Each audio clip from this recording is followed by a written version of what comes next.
the streets, I can see myself in it. The city is bright, the kingdom of light, a wonderful sight past the angels, the inner light.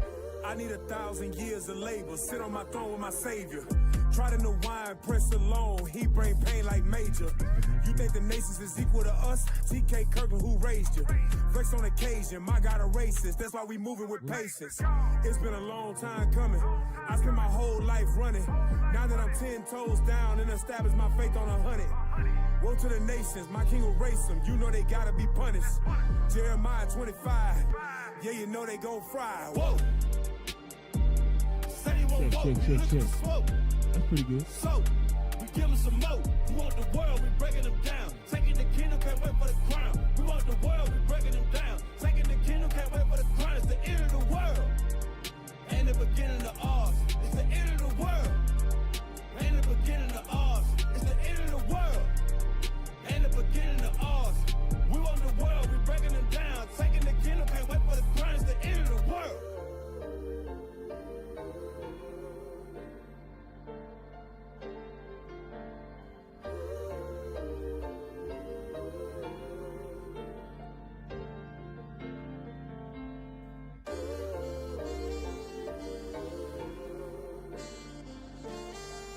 We on.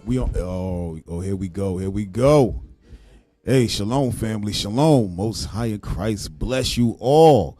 Yes. We back the Nehemiah Squad. Make some noise. There's no noise to make. Nobody's here. All right, so we're gonna reintroduce ourselves. I'm Captain Zaccai. Hey, you Officer Shin? Yes, sir. I'm Officer Judah. All praises. So today's show is gonna be an interesting show. We profiling black farmers and throw the thumbnail back up there. Please throw the thumbnail back up there so everybody can see the title. It's called The Roots of Change, The Rise of Black Farmers. All right. And our guest today is Keith Hudson. All right. Before we bring him on, we want to play something from their site, right? Which is Ujamaa. That's the name of it's called Ujamaa, which is their a Black Farmer Collective. So we're going to play a video from that real quick, and then we're going to get into it. All right? Hey, play that video. I'm excited to share some incredible news with you all today. After 2 years of effort, Ujamaa Farmer Collective acquired 22 acres of beautiful land near Woodland, California, to further our mission of securing access to resources for the success of black farmers in the Sacramento, California region. This land acquisition will enable us to expand our programs by providing land security and increased growing capacity for farmers. By cultivating a space where black farmers can collectively steward symbiotic systems that work for the earth and people, we will provide exceptional farming programs and protect habitat for recreational, educational, and employment opportunities for our community. While this is a tremendous milestone, we are seeking additional funding to make our full vision a reality. Please visit our organization's capital campaign on our website to see what our current needs are and ways to support us in accomplishing our next goals. There is much work ahead, and we are excited and ready to forge our collective future. We invite all of you to follow our journey, contribute to our capital campaign, and get involved. Join us for a virtual Q&A in the coming months to learn more. Together we can build up Ujamaa land for black farmers and further our mission to secure access to resources for their success. Together we go further. Yeah, let's go. Together we go farther, right? And that's what it's all about, getting together. Let's introduce our guest. Hey, Keith, where you at, brother? Where you at? Bring that brother on. Yes, there you go. Keith Hudson, what's going on, brother? Hey, hold on. We don't hear you. You muted, Keith. I think you muted.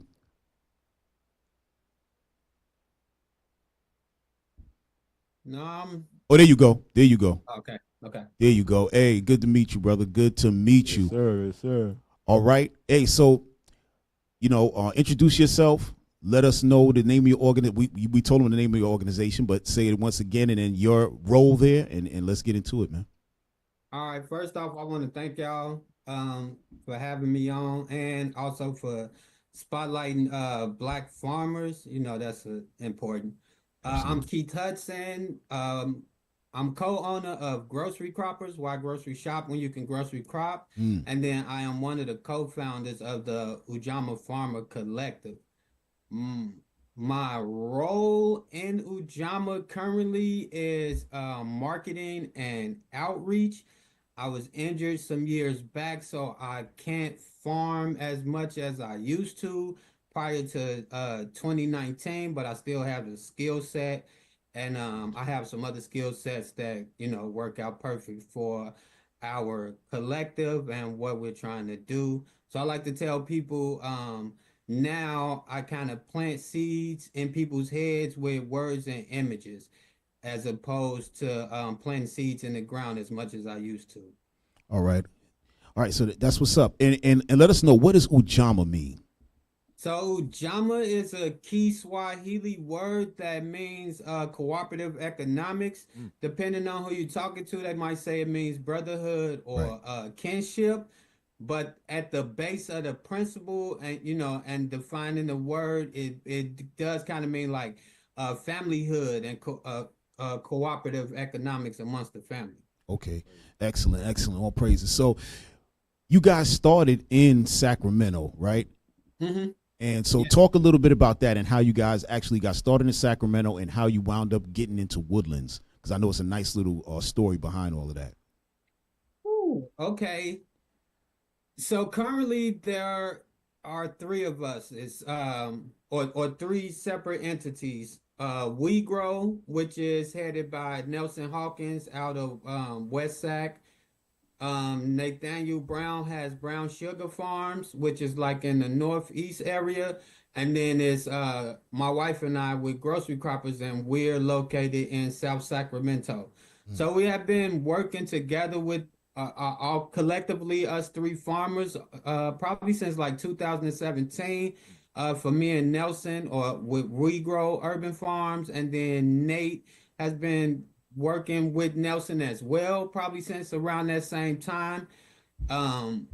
There came like a little fork in the road recently where Nelson was going to have to lose his land to some redevelopment going on for housing in West Sac. And like I said, I had been injured, so I kind of was playing the resource and doing like making grow guides and things of that nature, still kind of or starting to focus more on education and teaching the community how to grow. And when that came about, Nelson was working with another organization that's in SoCal. So they put in an in-kind request for some funding to acquire land. We ended up getting the request granted, but the stipulation was that the land had to be in Yolo County. So that's how we ended up in Woodland, because we had to purchase land in Yolo County. We were looking at like Cape Valley and some other places, Winters and some other places, but this particular plot of land that we actually secured in Yolo County in Woodland, it actually was perfect for us. Okay, excellent. So we're gonna show something on that. Hey, brothers, bring up number 7 out of the class content. All right, because we want to throw up an article about that so the people can see how y'all actually went about obtaining that land. Because that was called the Equity Act of 2017, correct? That's how y'all wound up getting that money. So we just gonna throw this up there real quick. Hey, brothers. Okay, there you go. All right. So read that real quick, bro.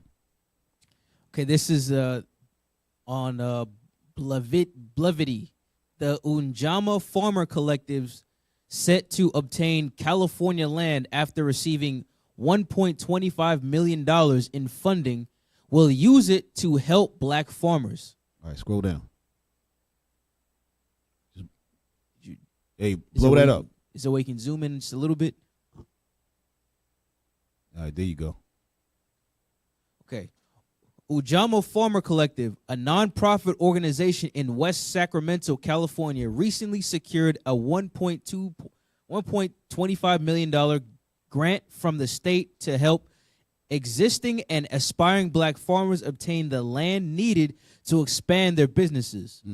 Black farmers Nelson Hawkins, Nathaniel Brown, and Keith Hudson launched the initiative in 2021. According to Black Business, BIPOC farmers in the United States own less than 2% of all farmland. Right. So I just wanted to show that and bring up number 5 as well, and then we got a couple questions for Keith. Bring up number 5.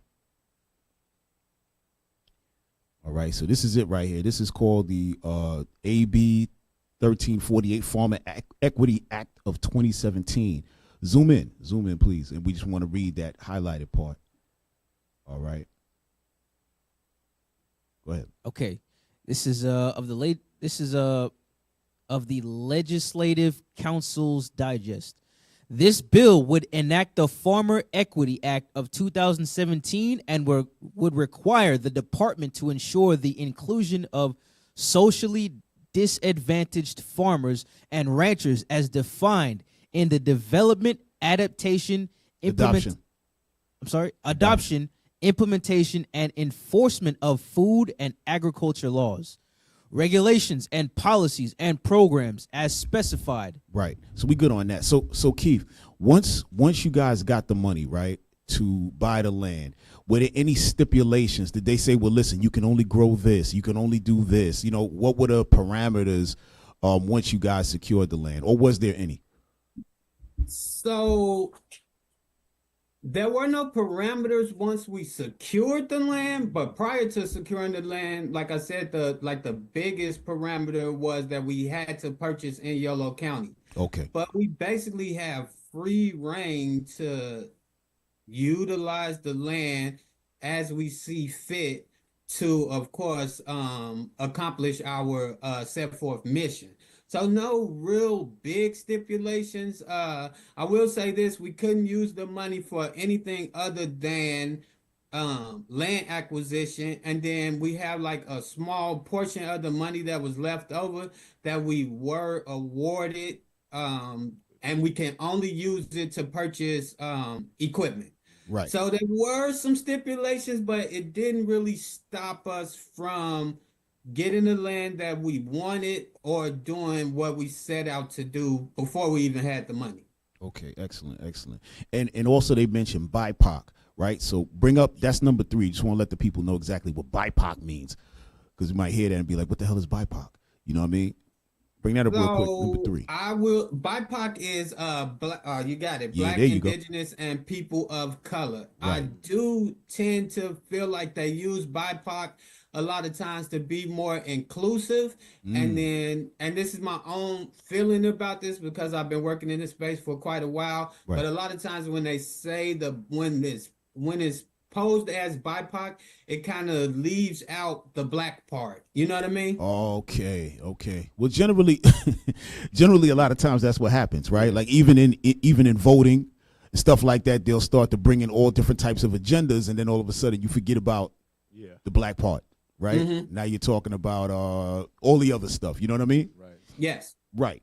Yes. So what's interesting though is that y'all got different farmers, right? So now that y'all have this land, is this something that let's say for instance, we want to farm? Can we come over to Keith? Hey Keith, can we join Ujamaa and get maybe an acre and start to plant and do our thing? Is it that kind of a situation? How is that working in regards to other farmers being down with the collective? That was a good question. So currently we are putting together our programming. We have leased land, and we also have a 6-bedroom home on the land. So we are leasing 3 rooms out right now to a farmer, and we are leasing 2 acres to a farmer. So in a sense, it would work exactly as you said, right? Of course, there's some vetting and other things in place to make sure that we're bringing people on who are actually farm business ready to farm.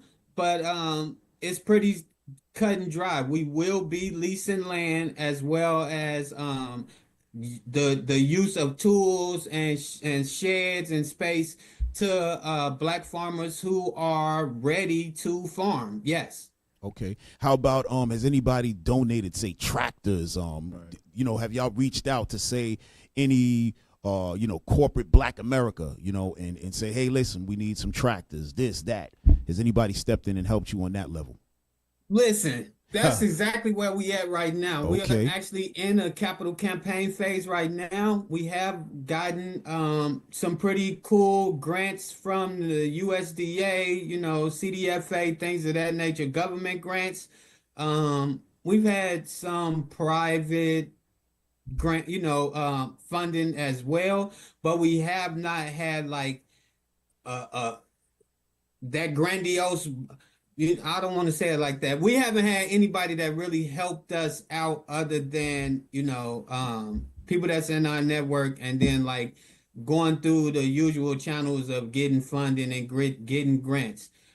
We've had some really good people that's been helping us though that are Black. One farmer, Okra, he didn't necessarily grant us or give us the tractor, but we got our first tractor from a Black farmer. It was used, but it works. And he, he's been out there helping us. We got a bunch of sheep, so he's been helping us harvest the sheep. And he also gave us a greenhouse as well, our first greenhouse. So we have had help from our people, but not necessarily like in the like money or like something that's really big. It's coming though. Right. Lord willing. Yeah. We had the Mallorys on maybe a couple of months ago from Colorado. Do you know them? Mm-hmm. And Yes.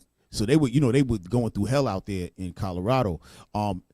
Have you brothers experienced anything like that? Man, I don't want to talk crap about the community because,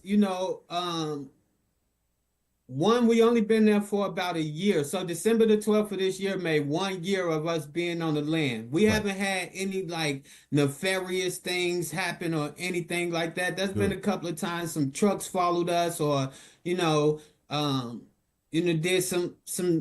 some weird stuff, as a man, we think in the terms of survive, protect, provide, or at least that's how my dad taught me, right? Right. So I was like on high alert when some of these things happen, but for the most part, we're the only landowners over there. So everybody else over there is leasing. So, Oh, okay. They treat us like we run the spot, like we own the land. So Right. I'm not gonna say nothing bad about that community because nothing bad ain't happened yet. And we don't, like I said, we the only true landowners over there. Everybody else is leasing the land. All the other farms around us, they're all leasing.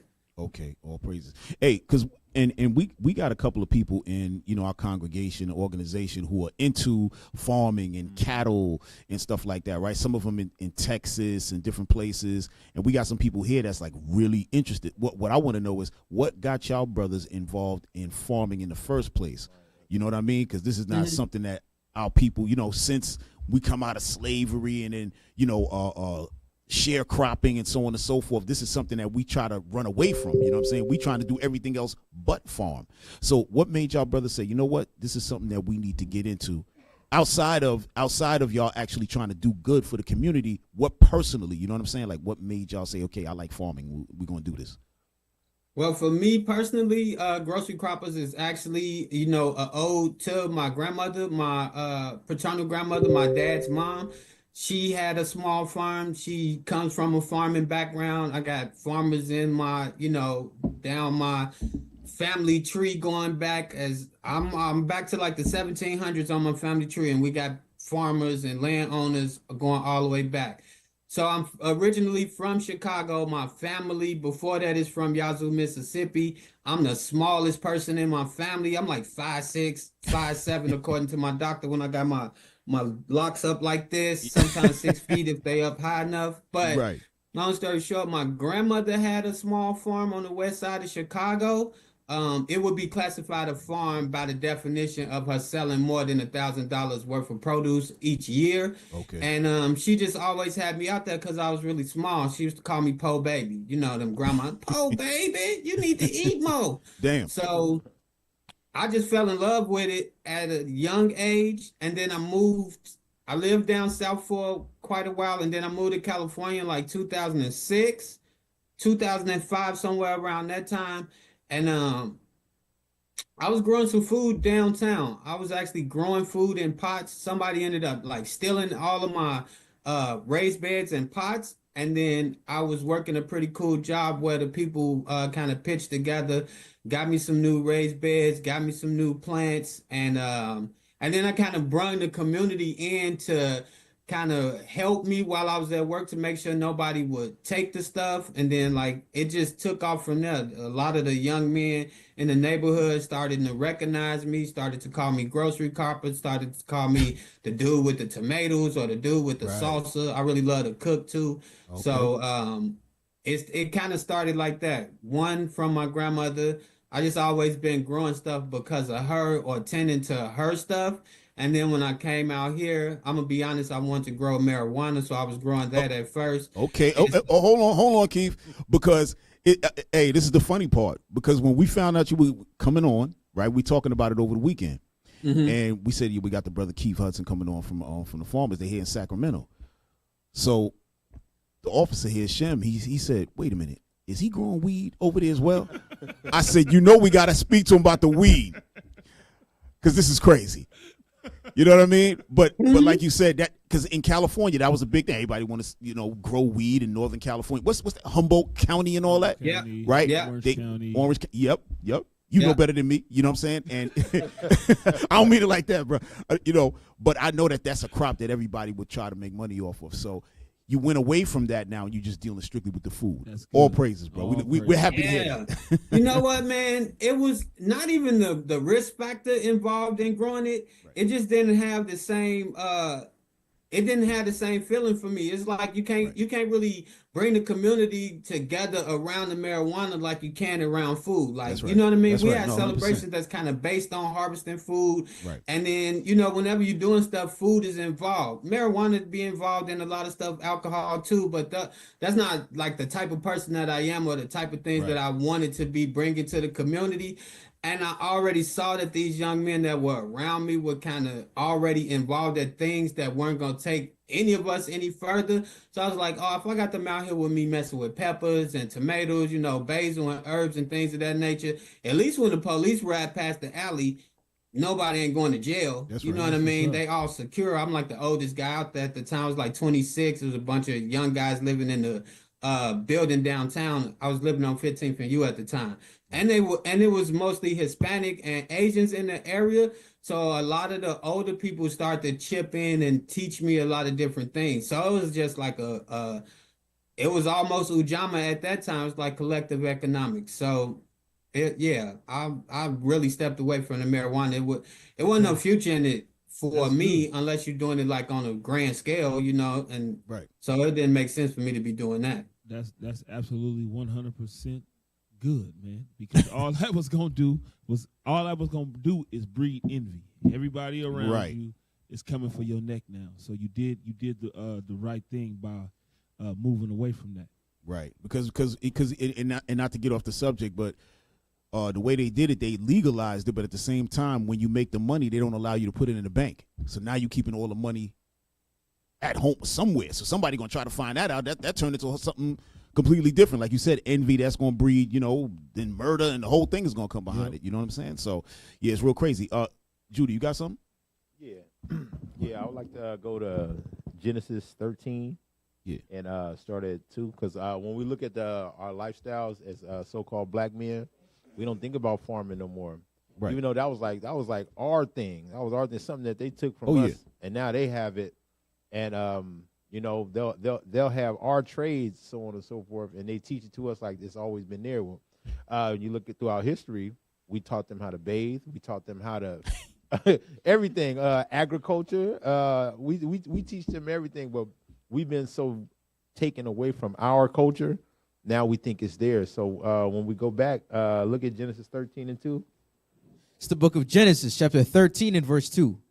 And Abram was very rich in cattle, in silver, and in gold. And he went on his journeys from the south even to Bethel, unto the place where his tent had been at the beginning between Bethel and Hai. Read on. Unto the place of the altar, which he had made there at the first. And there Abram called on the name of the Lord. Right. So if you don't know, Abraham is black. Isaac is black. Jacob is black. Everybody in the Bible is black. So this is black culture we're reading about. Read. And Lot also, which went with Abram, had flocks and herds and tents, and the land was not able to bear them. So guess what? We was traveling with flocks, herds, and tents. That means we was farming there. You know what I'm saying? There was no stores there. We was rich with cattle.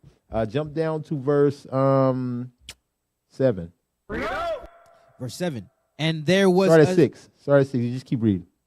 And there was not able to bear them, that they might dwell together, for their substance was great, so that they could not dwell together. Read on. And there was a strife between the herdmen of Abram's cattle and the herdmen of Lot's cattle. Right. So guess what? It was so much we had to separate the land. It's like we had too much cattle, too much agriculture to be in one place, so we had to separate. But then something happens along the way to now our the opportunities presented to us are basketball. But hold on, stay right there. I like what you just brought out, because that gets into the collective. Yeah. Because the collective is not all in one place, right? Y'all are actually in different states, right? So we want to talk about that as well. So I'm glad you brought that up, because I wanted to find out, do y'all guys do cattle? Because I know you grow things, but are y'all getting into the cattle game? Do you have, you know what I'm saying? But I know y'all in different states. Talk about that as well, because this is a great thing. Yeah, this is a great thing, and I really appreciate y'all bringing out that verse, because that does speak to, you know, our origins as teachers and, you know, the foundations of a lot of different societies. We have been doing these things for thousands and thousands of years. Right. To answer the first part of the question, we do have cattle. Currently, we have about 20-something head of sheep. And 2 goats. We are interested, you know, in getting more. We're putting in some infrastructure on the west side of the land right now to build some paddocks up so that we can have, you know, just house our cattle in that area. Currently, we only working, as far as the collective goes, we only working with farmers in in California. All the farmers that are currently in the group are from Sacramento, though. But we do have connections in other states with other farmers, in Georgia, in Mississippi, and I think most of them is in Georgia and Mississippi. And then we have some farmers that are outside of our network that are black farmers here in Sacramento that I would say are like our support team. They aren't necessary. Matter of fact, do you guys know who the Israel Family Farm is? They're here in Sacramento as well. They are? So okay. Yeah. All right. Yeah. I think I heard of that. Yeah, I think I heard of it. I think in the beginning when I first read about that, I was like maybe a year or 2 ago, and I read about them. I didn't realize they were here. I didn't know that. Yeah, they've been putting in work for a long time. I actually studied up under Knoke when, like I said, when I came out here in probably like 2005, 2006, about 10, I can't even tell you how long ago. One day, Knoke just reached out to me and was like, hey, brother, you out here doing the same thing? And another brother, James Brady, who was another black farmer that was out here. And I started working with Knoke on his farm probably in like 2016 or 17, something like that. Okay. And we had another collective back then called the FCC, the Farmers of Color Collective. So we do have, I want to put this in perspective. We do have a lot of urban farmers here in Sacramento. So our thing with Ujamaa is like bridging that gap between the urban and the rural. So that our people can see that it can be done. So what would be the difference between the urban and the rural? Just the locations? Yes. Okay. All yes. right. Yes. And probably, you know, the amount of land that you would actually be farming on. Right. You know, I mean, you could own a house in an urban area and be on an acre, you know, have an acre of land around you or even more. But in a rural area, you know, it's less densely populated. The homes are not as close together, and where we're zoned that is actually agricultural land. So there is a house. We got about 4 acres out there where there's housing and, you know, space that's not being farmed. But yeah, we're really trying to bridge that gap between people doing the urban farming and coming on to doing, rural farming where they can, make a little bit more money, have a little bit more autonomy and some actual land that they could break ground and do the things they want to do. Okay, so I know you deal with the marketing and stuff like that. How do y'all do in regards to where you're selling at? If somebody wants to buy, they come straight to your farm, or do you are you guys at a farmer's market? Yeah. Or you putting stuff out there? Because it's good for us to know, because we keep the Passover, right? We want to support. Right. Mm-hmm. We keep the Passover, so we buy lamb and all this stuff. We'll come to y'all. Right. You know what I'm saying? We'll come to y'all and handle that. You know what I'm saying? That's no problem. So we need to know. You got to put that information out there, bro. Where y'all at? Sure. How do y'all, market y'all stuff? Where do we find you? Okay, so listen, we do on Fridays at 700 Cummins Way in West Sac. We do have a farm stand that goes on. I can share some information because I would have to send you the link. I don't have it off the top of my head to sign up, because we will be doing the CSA box for the winter months. What is that? What's the CSA box? What is that? Community supported agriculture box. It's like, don't laugh, I'm just trying to make it relatable. It's like how they used to give out them welfare boxes, the little generic cheese. Oh, right. Yeah, but with this, you paying into it. It's kind of like you buying stock. So you pay into it ahead of time, and then every 2 weeks, or depending on which subscription you purchase, you get a box of produce. Got it. Okay, that makes sense. Yeah. That makes sense. Yeah, so it helped the farmer out, and of course, then you got good stuff. And let me say this before we go to the next subject, right? Because I said it a little while ago. We do have lamb. We do have sheep. It would be an honor for us, to be able to provide y'all with some sheep for the Passover. That would be super dope. You know what I mean? Oh, yeah. So I will make sure to share that information out, because we actually have been looking for some butchers just recently to help us harvest some of these sheep. It ain't easy. No, it's not easy. It's not. Yeah. Yeah, because we actually slaughtered. Didn't we slaughter one? Yeah, we slaughtered two. Whenever they slaughtered them, I make sure I'm not around. You know what I'm saying? I ain't ready. Process. them sheep be sounding like humans. They be like, yeah, for real. We had the Feast of Tabernacle when we was out in Arizona, and we slaughtered one out there. It was a goat. And that was crazy. That was my first time actually watching, and that's weird. You know what I'm saying? Weird. Yeah, that's weird. My people from the Caribbean, and when I was young, I hear some noise in the back. I look out the window, and I see my grandfather grabbing up animals. I just be like, shoo. Trust the process. Yeah. Listen, when I was young, my family used to be slaughtering, especially my grandma, like chickens and stuff. Yeah. I couldn't mess with meat because of that, bro, because it was like, I thought they was pets. You know what I mean? Like, see what I'm saying? No, you hit that on the head, because my grandfather killed the chicken in the back.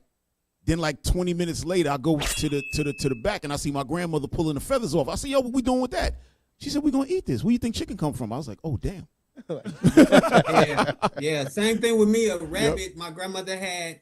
And she was like, oh, go pick one of the rabbits. And I thought it was like, oh, I'm about to get to take this rabbit home. I did. It was in my stomach, though, but messed me up after that.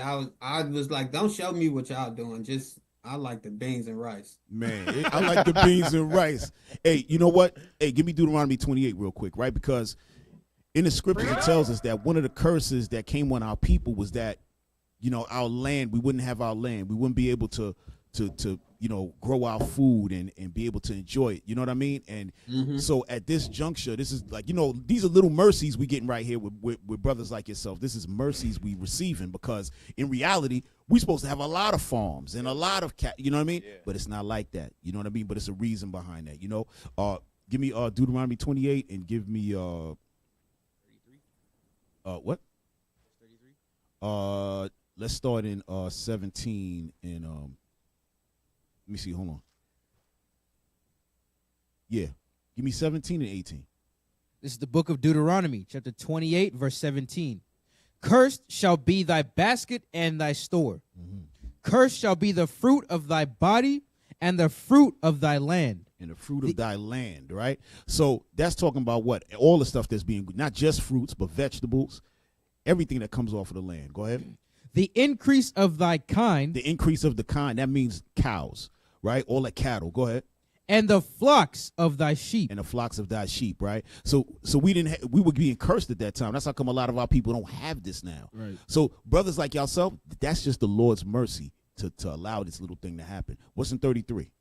Verse 33. Go ahead. The fruit of thy land and all thy labors shall a nation which thou knowest not eat up. Right. So all of the stuff that we were growing and all the cattle and stuff. Remember, our people were when we got rushed.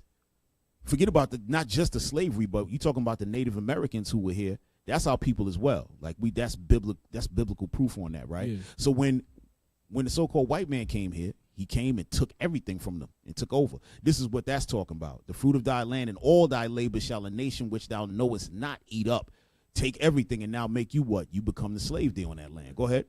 And thou shalt be only oppressed and crushed always. And you should be oppressed and crushed always. That's why we had oppression under this system. You know what I mean? Y'all had to go and get a grant. Listen, at the end of the day, they set that grant up. They had no idea that y'all were actually going to go ahead and try to get that grant money. Right. They probably were shocked when y'all came through. Y'all might have been the only team that actually got some money out of that. Right. You know what I mean? Are there any other black farmers in California that received that money? You see what I'm saying? Exactly. Yeah. They were more than happy to give up that 1.25. Yeah. That's We like asked for $20. more, brother. Really? They were more than happy to give us what they wanted to. I'm Right. not talking crap. I'm just telling the truth. No, that's the reality. You know? Yes, sir. Of course. Yeah. You know, and so I just wanted to bring that out. And because, they gave us that little bit of money, and I'm saying this a little bit, because in order for you to really run that farm, y'all gonna need that money every single year. That should have been something where as long as you got your farm going, they're gonna give you 1.25 every single year. You know what I'm saying? You still got to go out and fend for yourself and get tractors and get all the necessary equipment. You know what I'm saying? And these are the things that I don't know. I mean, we don't. This is the time when y'all got to reach out to the people who have. Yeah. You know what I mean? Like even I'm just throwing this out there, right? Sacramento Kings basketball team or something like that. Hit up a couple brothers and see what they want to do. They could throw out a little 100,000 a piece or something. Buy a track. This is how you're going to get it done. You know what I'm saying? Like, we got to have more people involved in something like this. But go ahead, Keith. No, I want to agree, bro. We do need more people involved for this to really work. It does cost a lot of money to run a sustainable farm. Once you get your infrastructure in place, you still got to pay the bills. You know what I mean? There you go. We kind of got, I don't want to say lucky because we put the work in. We got what they gave us, and then we used it to the best of our ability to make sure that we didn't stray away from the mission that we put in place. But we definitely are looking for funding. We're raising money all the time to keep things operational and keep things going, and to set the farm up so that it's a one-stop shop. I don't know if I'm supposed to talk about this, but I'm gonna talk about it anyway. We are currently working on putting a post-harvest station there, like a processing center. So we may be breaking ground on that coming up soon in the new, in 2025. But we're definitely trying to make it a one-stop shop where we're not just growing food, we processing food, we teaching the people how to grow their own food. We're actually teaching the people what food is. I got this shirt on that say fiat food, right? Because we have been eating what's been appropriated for us, not what's gonna actually be metabolically healthy for us. We eating, I don't want to say that, but I'm gonna say it. We like eat slave food. You know what I'm saying? 100%. Food that keep us just tired and we can't operate in our highest self. So we really want to not just educate other farmers on how to run their business better, but also the community, one on how to support one another, but also being able to fend for themselves and grow, or at least supplement some of the things they eat by growing, their own food in a community setting. Or even, I was growing food in the kitchen when I first met my wife out of sub-irrigated planters, and she was blown away. Like, wait a minute, this dude grow what? She was intrigued by that. That's right. That's we met over growing food. You know what I mean? That's a new So it can be done, and we are here to, one, teach the community and, assist in any way that we can with farmers or people who we call them farmer curious. People that are farmer curious and ready to start, especially somebody like you guys. Y'all got an organization. I'm pretty sure this would be something that would be beneficial, if y'all was growing, 100%. even if it was just the wheat, you know what I mean? Just growing certain things so that y'all can have y'all festivals and it's coming straight from y'all. So, I mean, we honored to be able to do what we're doing, but we also looking to really make a difference in the communities that we support, which is our communities, of course. Right. Absolutely. And y'all teaching it would be great, right? Because that's y'all knowledge. Back when you had King Solomon, and King Solomon did that too, because he had that understanding and knowledge. I want to read something to you real quick. Give me y'all Wisdom of Solomon, chapter 7. All right. We're gonna start at 17 because he had knowledge of those things, and that's what he did. He had to teach the people how to do these things. Obviously, he couldn't do it himself, so he had to teach them how to plant, how to do certain things. We're gonna read that. Starting at 17. Go ahead. Wisdom of Solomon, chapter 7 and verse 17. Go ahead.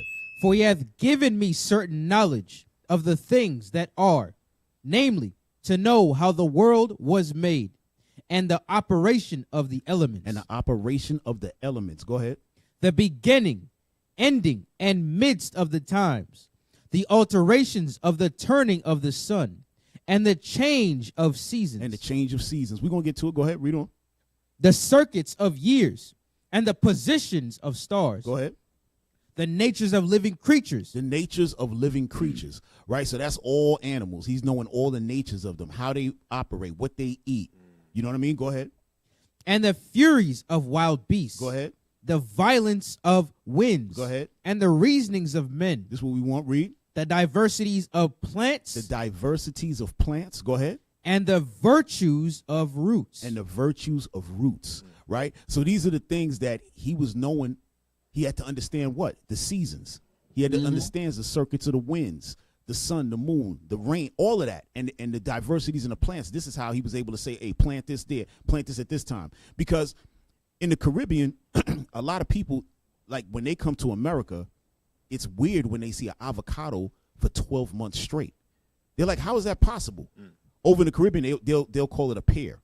Right. And it's like, yo, how they got pears 12 months out of the year? It doesn't make no sense. It's supposed to be only for like a few months. Then it goes away and then they eat it again when it comes in season. So now we know in America, you know how it is. They doing all type of stuff to, grow stuff at all times. So how do y'all deal with that in regards to, do y'all do that? Do y'all plant things within season or because of the soil, you can just do things at all times? How does that work out? Man, listen, much respect that y'all read that part of Solomon first, because we follow the same, path. Y'all see what I got in the background. It's a grow guide that yes, sir. I created that we share out to the community, but everything has its own season and cycles. So we do grow, following the cycles. We have been building our soil up so that it's just more resilient and that we can grow a larger variety of things. But we definitely we follow the cycles, brother. We follow the seasons. Right now we're growing cool season things, but we're not trying to be like the supermarkets where we just growing for aesthetics. We actually growing with a purpose, and we actually want people to understand how these things operate. You know what I mean? It's like we shouldn't have avocados all year long. A lot of these growing practices that we have in the United States, because I don't know about no other place, but in the United States, go against nature. Right. And we can see it in the faces of our people because we just eating like petroleum-based. Petroleum run the whole industry, but that's a different conversation. But we eating a lot of foods that we shouldn't be eating at times that we shouldn't be eating them. So we are trying to stick to more of a regenerative, sustainable type of growing. We're not really focused on trying to appease everybody. We really want to make sure that we got a symbiotic relationship with the land and the people, because the land is who supports us. You know what I mean? So we're not trying to overwork the land, and we definitely not trying to overwork the people. And when you say petroleum runs in, I know you said it's another story, but just touch a little bit on that. What do you mean by that? I mean, if you look at the like just like a monocrop farm, right? Everything on that farm is based on the use of petroleum. The big equipment that they uses gas. The fertilizers that they use, use are petroleum based. The what they use to get rid of the bugs and is petroleum based. They're not using like natural practices. The packaging is petroleum based. The preservatives for the food when you do like added value products, or you turn the food into something, it's petroleum based, the preservatives and additives. So the big agriculture industrial system, or whatever people want to call it, is heavily reliant and dependent on petroleum. It's interesting. I want to go to Isaiah 13 real quick. And we're gonna start at 13. I'm gonna show you some prophecy, and kind of show you what position you guys are gonna be in, man. And this is why we want to kind of even get a head start on it, because this is what's gonna end up happening. Watch this. Start at 13. Isaiah 13:13. Isaiah chapter 13, verse 13. Mm-hmm. Therefore I will shake the heavens, and the earth shall remove out of her place. Yep. In the wrath of the Lord of hosts, and in the day of his fierce anger. So we know this is gonna happen, right? Eventually Christ's gonna return. He gonna shake some things up, right? Watch this. Read on. And it shall be as the chased roe. Right. The nations that oppress us, that feed us our food, that give us that petroleum-based, so on and so forth, GMOs, bad practices, bad aesthetics on the food. The nations that feed us these things gonna be like a chased roe. That's like a deer. They scared of everything. You can't catch them, right? Read on. And as a sheep that no man taketh up. They can't defend themselves against God like a sheep. What can a sheep do against God? Read. They shall every man turn to his own people. Oh, you see that? The position y'all in, right? So eventually, everybody going to return to their own people, right? Chinese people going to go with Chinese people. Vietnamese going to go with Vietnamese, so on and so forth. And guess what? They got to get their food from somewhere. You know what I'm saying? Read on. And flee every one into his own land. So guess what? Eventually, whether right now we all separated and divided, but we are eventually going to have to go back to our own people. So now, me knowing that already, I want to go to my people now. I want to go to my people now for my food, because my people do care about what's going in the food. You know, so I know you're not going to feed me, what somebody else will feed me just to make $1, because you know what's unhealthy. You, my people, you're not going to do me like that. You know what I'm saying? So, in a sense, give me Zephaniah 2:1. We return it to our own people, and that's why we ask you question: where are you at? Where can we find you? Right. You know what I'm saying? We got a whole nation to like the thing you're doing. It may seem small to you, but the position you guys are in, and to help to get us all in, is going to sustain us as a whole people, not a small thing. Right? Watch this. Zephaniah chapter 2, verse 1. Gather yourselves together.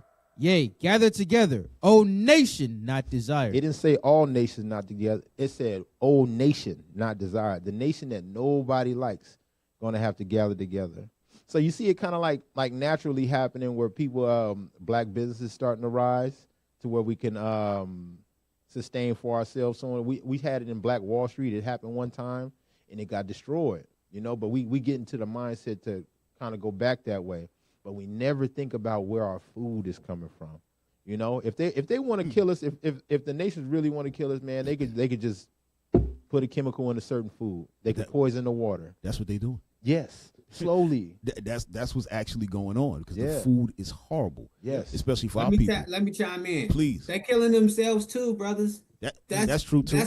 That's the part that don't make sense. It's like, are you your own enemy? Of course they are, right? But Yep.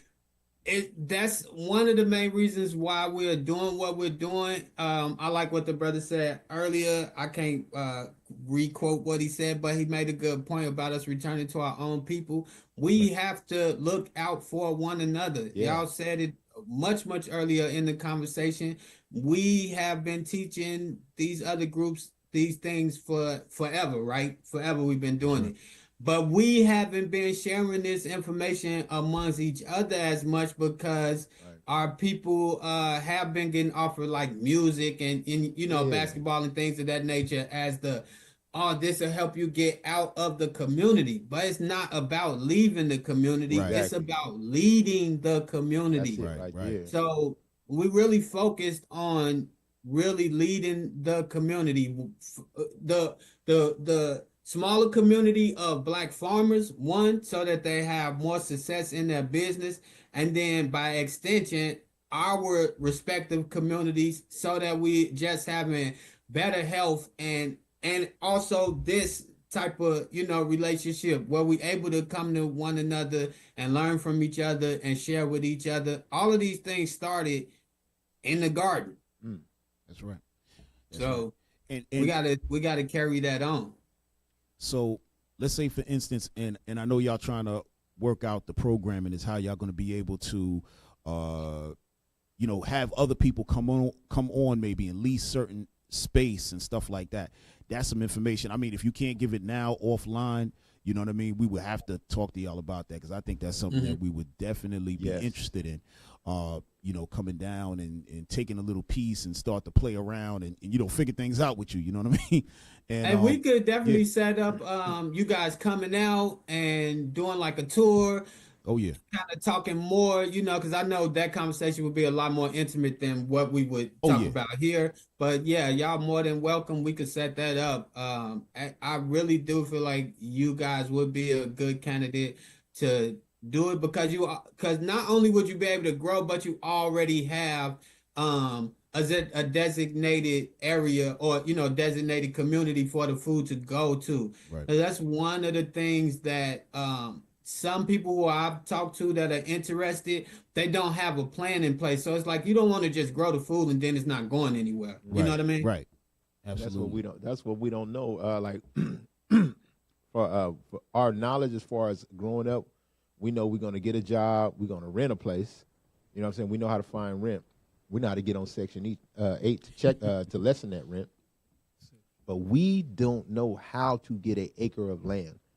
We don't know what zoning is for. We're not even thinking about it. You know, so what a great plan to take this people, take everything away from them, right, and not teach them how to do these things. Like the grant was there. Man, if I knew that was there, I would have tried it.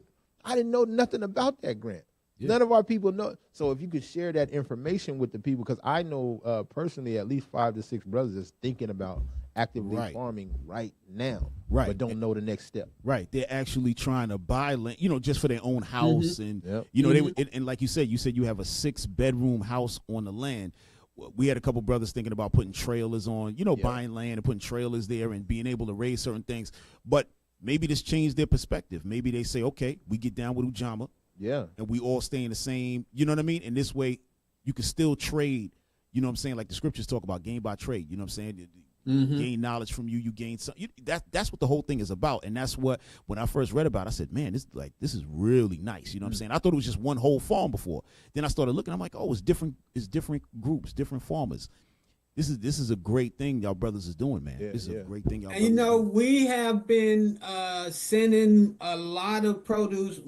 During the summer, during the hotter months, we had the farm stand going on with We Grow out in West Sac. But we also was sending a lot of produce. We have a brother, Imani, and another brother, Adam. They actually drive up here on their way to Washington because one of their dads owns a delivery company delivering massage chairs. Right. So on the way back, he stops at the Black farms and picks up watermelons, whatever the seasonal fruit is. And then they take them back down to Lamar Park on Sundays and in Compton and different places like that. And they do a farm stand every Sunday. Wow. So we have been connecting. We're trying to build a pipeline. I can't share that here. We're trying to build a pipeline so our people, first starting with that community of farmers and producers, have a viable way to sell their produce and to ship their produce and to process their produce. And then, of course, that was spread out to the larger community, because then our people have people that look like them that they could purchase this food from, learn how to use this food from, and learn other things, because there's so much more that goes with food that we don't necessarily talk about. You know what I mean? Like medicine. Like medicine come out the ground, man. If you Yeah, eating the herbs. right thing, man, That's it. heal I'm diabetes. drinking a cup of medicine right now. You know, these some herbs me and my wife grow. Right. So, you know, that's true. Well, hold on. That's true. We're going to read that for you, bro, because, and then you're going to have to tell us what's in that cup. You know what I mean? Yeah. You know what I mean? Good stuff. Right. Yes. But hold on. Let me get Sirach 38 and verse 4. It's the book of Sirach, chapter 38 and verse 4. The Lord hath created medicines out of the earth, and he that is wise will not abhor them. Right. That's the medicines coming out of the earth. That's what y'all growing. Right. And he who got some wisdom is not going to hate that. Yeah. Like some people think about drinking herbs. They're like, oh, that tastes nasty. Let me just, let me get a Tylenol. No. You can't hate this. This is what the Lord set up. Yeah. You know what I mean? Mm-hmm. What you got in that cup, bro? Okay, I got some burdock root, Okay, there you go. echinacea, some ginger. The ginger was store bought, Right. and and dandelion. Oh, dandelion. All right. Yeah, you had to get the assist from wifey. Yeah. Well, what else in here? Yeah, cause Yeah, So yeah. we are actually working on a herb blend. It's probably gonna be out in September, August of next year. We've been growing herbs for a long time, and we have a couple of young ladies who actually own a tea company in Sacramento. Really? I can't think of the name of her company, but her name is Aretha. Okay. And she been getting herbs from us for a long time. I'm like a tea connoisseur. Right. That's another thing I got from my grandmother. So it's like only right that we start to put these blends together and sharing them with, the community. No, all praises, man. This is a beautiful thing. What you got, bro? Man, I don't know where to start, man. He gets talking all this good stuff, man. Yeah. Yeah, man. Go to Sirach chapter 7 and verse 15. It's the book It's a good thing that you're trying to show our people. The Bible, the God tell us the same thing. Don't hate this stuff. Love this stuff. Watch this. Read that. This is the book of Sirach, or Ecclesiasticus, chapter 7 and verse 15.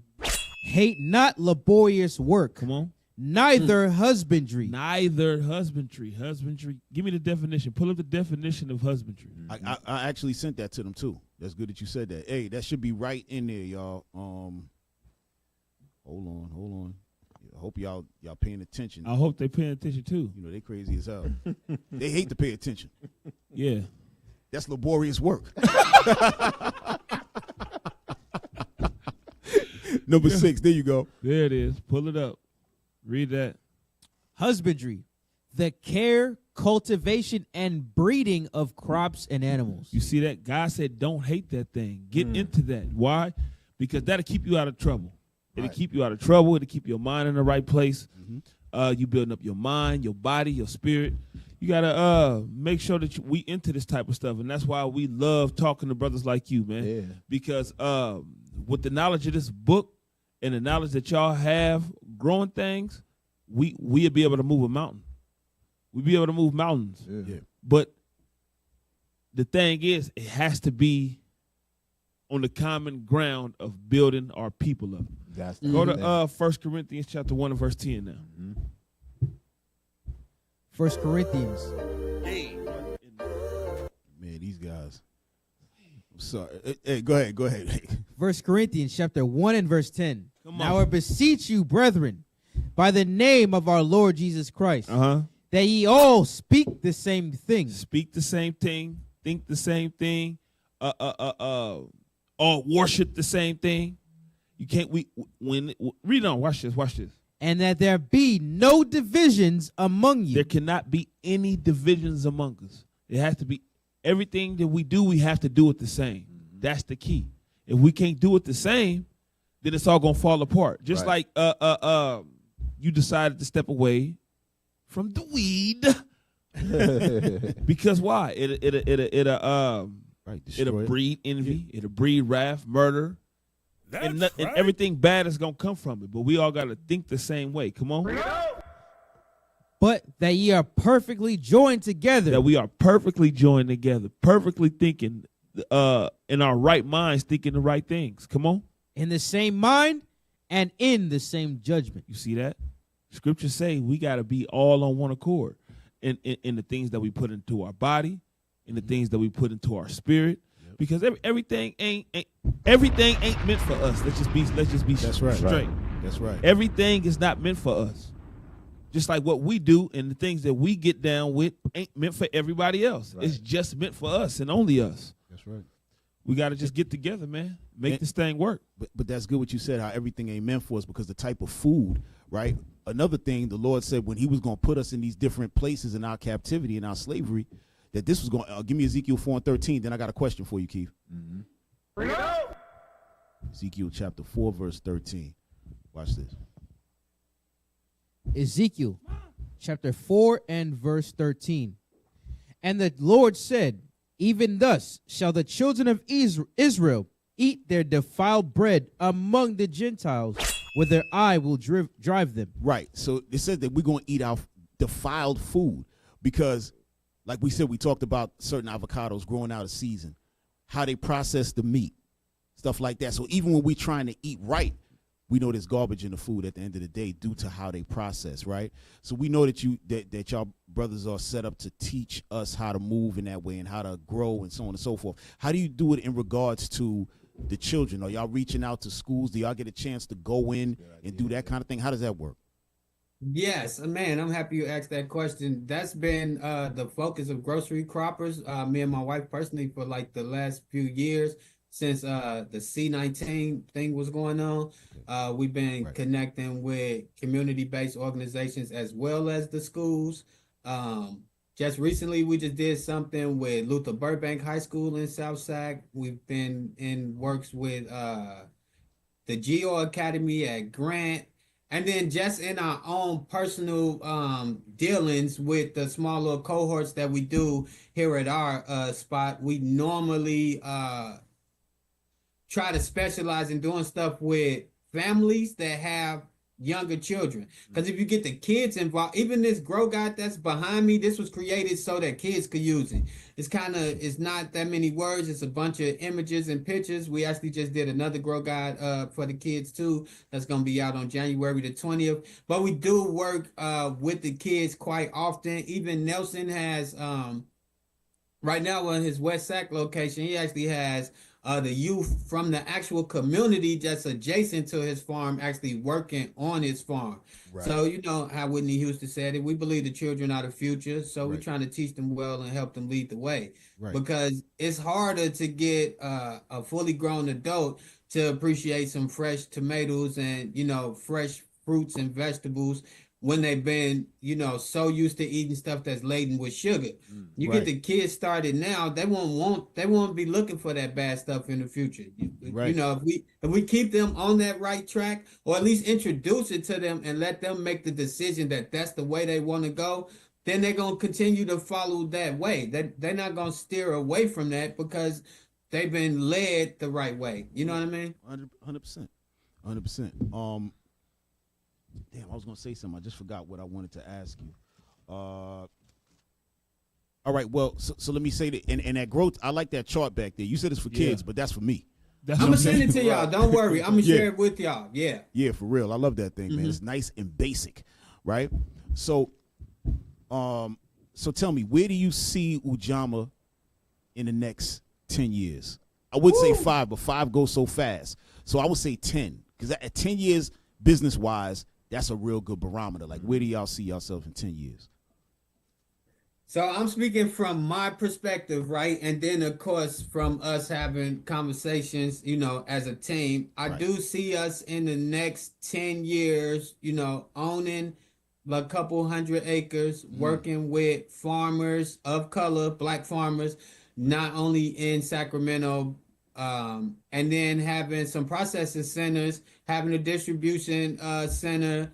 I see us being like Cisco, but we can call it Black Code just to use a name, right? But I see us being like Cisco, but bringing you fresh food, bringing you information and, you know, and resources so that you too can grow your own fresh food, but also so that you don't feel so disconnected from your food. Most people don't know where their food come from. They think it comes from the grocery store. So I see us being not just leaders in agriculture for our people, but also in the thought, you know, thought leaders for our people, and really having this infrastructure in place, not just in NorCal, but in Central and, Southern California, so that we're able to take this show on the road. Like, this is the model, and then we're able to do this in other states, especially back in the Southeast, because that land is already prime and ready, to be utilized as agricultural land, and for our people to kind of return back to that more simple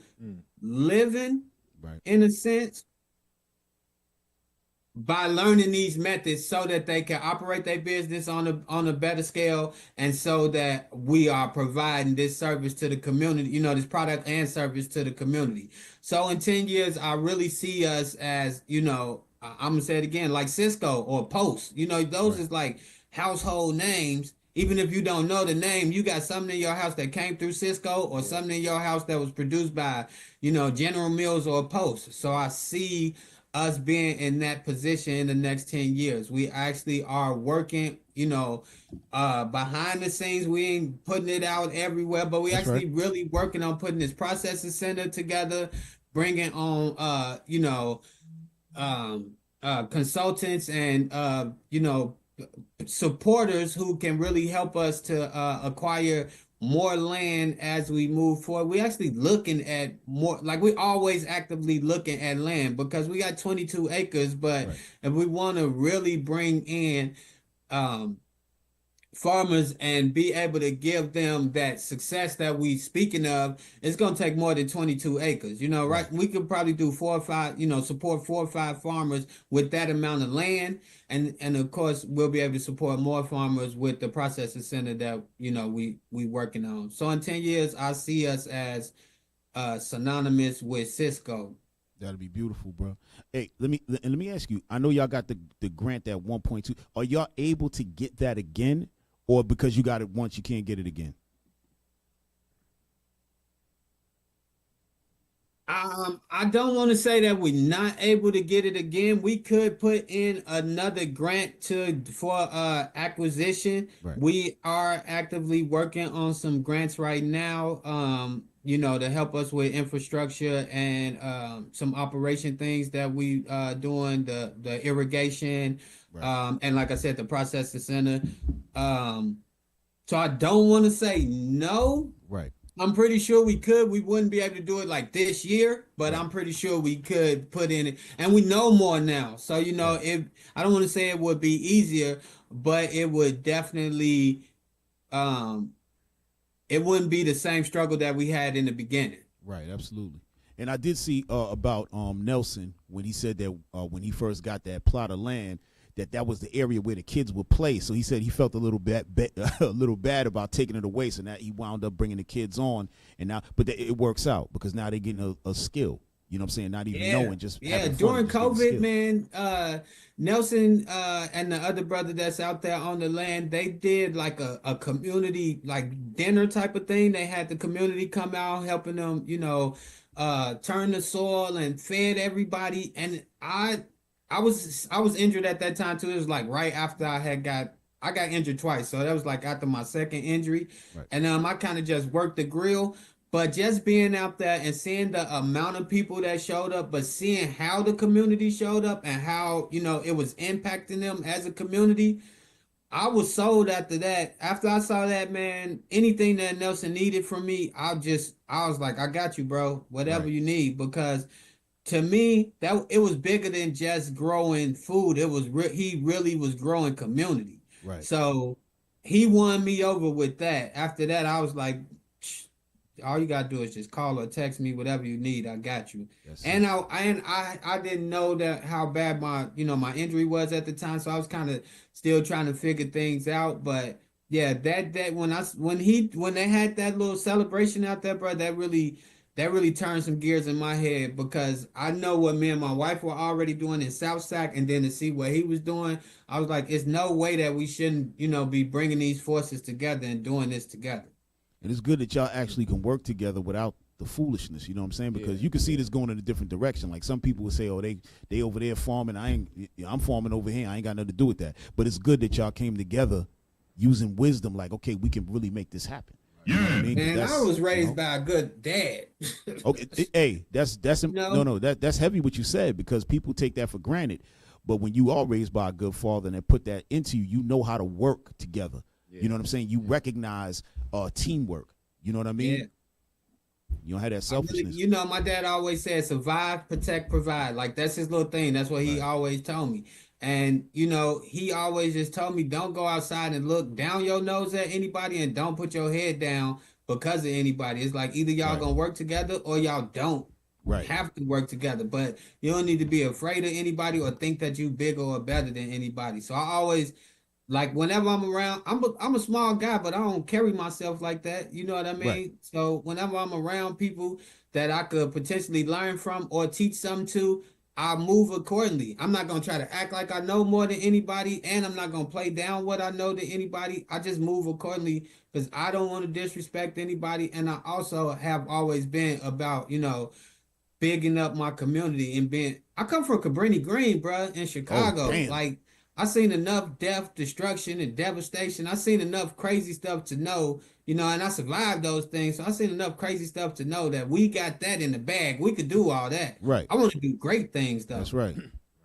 Damn, Cabrini Green, Candyman. You know, born and raised, man. So, you know, even my friends now, you know, they be hitting me up all the time saying, like, man, I saw this coming. Like, I knew this was the type of stuff you was going to do because of the type of person you was, you know, and how my family was. So I'm like honored to be able to bring these type of things to our community, but I'm also still learning myself. You know, every day is a learning experience, especially me dealing with, you know, like my physical limitations right now. So every day is a learning experience and an opportunity for me to share or for somebody to share with me, you know. And when you think about farming or even just growing, that's exactly what's going on, you know. Share a little bit of sunlight, share a little bit of water, share a little bit of this, share a little bit of that. Eventually the land gonna share something back to you, you know. That's right. All praise. You got some, bro? All right. All right, so hey, listen, man, we don't want to hold you too much longer. You being real gracious with your time, man. You know, we appreciate you. What do you have any social media, anything you want to put out now? We're going to talk about, you know, we're going to talk again after this, obviously. But you got anything you want to put out to the public so they can find you guys? Man, we are Ujamaa Farmer Collective on all social media, or you can look up Grocery Croppers on all social media. You gonna find us on Facebook, Instagram, Twitter, YouTube. We on all social media. I would say go to Ujamaa if you want. Yeah, and you can go to the website. Grocery Cropper have a website too. So if you want to learn more about the organization, find out about volunteer opportunities, how you could, you know, help in other ways, go to the website. You can scroll down and then you'll see some forms if you want to volunteer or find out more information. And then, of course, you know, you could connect to our social medias from there. I do want to say, man, I really appreciate y'all having us on here. Although it's just one person I'm representing, I'm the us, but I do appreciate y'all having us on here, bro. This is pretty cool. Hey, thank you, Keith, man. We appreciate you, bro. All praise. You know, we're gonna keep our relationship. You know what I'm saying? We just starting with you now, but we're gonna keep this going. And we're going to come see you. Like I said, we're going to talk behind the scenes here. We're going to get that man a round of applause. You know what I'm saying? We got some people here. Yeah. And give yourself a round of applause. Yeah, we're going to clap our hands for ourselves. A couple of shows, bro, and I was like, oh, yeah, this going to be perfect. Right. Brother, on point. Yes, sir. Yes, sir. And so we're going to come visit and we're going to set it up. We're going to call you. We're going to set something up, all right, and come see you. All right? So with that, man, we're going to say shalom to you, brother. Be safe, all right? And until the next time, because we might have you back up here, bro. Please do. Shalom, brothers. Hey, I say this to everybody I really care about. I love y'all, man. Keep doing what y'all doing. Yes, sir. Love you as well. Thank you, bro. Yeah, thank you. Yes, sir. Man, that's some good stuff there, man. Yeah, man. That's some good stuff. I like that. Now, if we could collectively join together on the right grounds, they wouldn't be able to mess with us, man. Right. Yeah. For real. They wouldn't be able to mess with us. No, you're right, bro. This is like a great thing when you see something start off like that. And like you said, it seemed like it's a small thing, but really it's really big. Right. It ain't as small as what somebody might think. Because you get people to come and actually support the movement. And when we say support, it ain't about them just making money, like we supporting them just so they can make money. Yeah. It's literally supporting your own self. Yes. You know what I mean? You getting good vegetables right out the ground. You getting the fruit right there. You know what I'm saying? And then when they get to dealing with the cattle and the crowd, lambs and so on and so forth, we'll be over there all the time. Yeah, it tastes very, very different.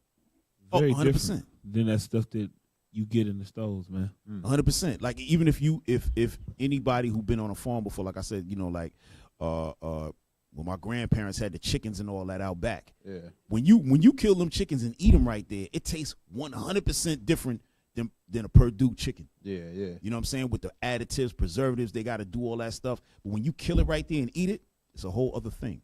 You know what I'm saying? A whole other thing. So we got to get back to that, man. We got to really get back to that.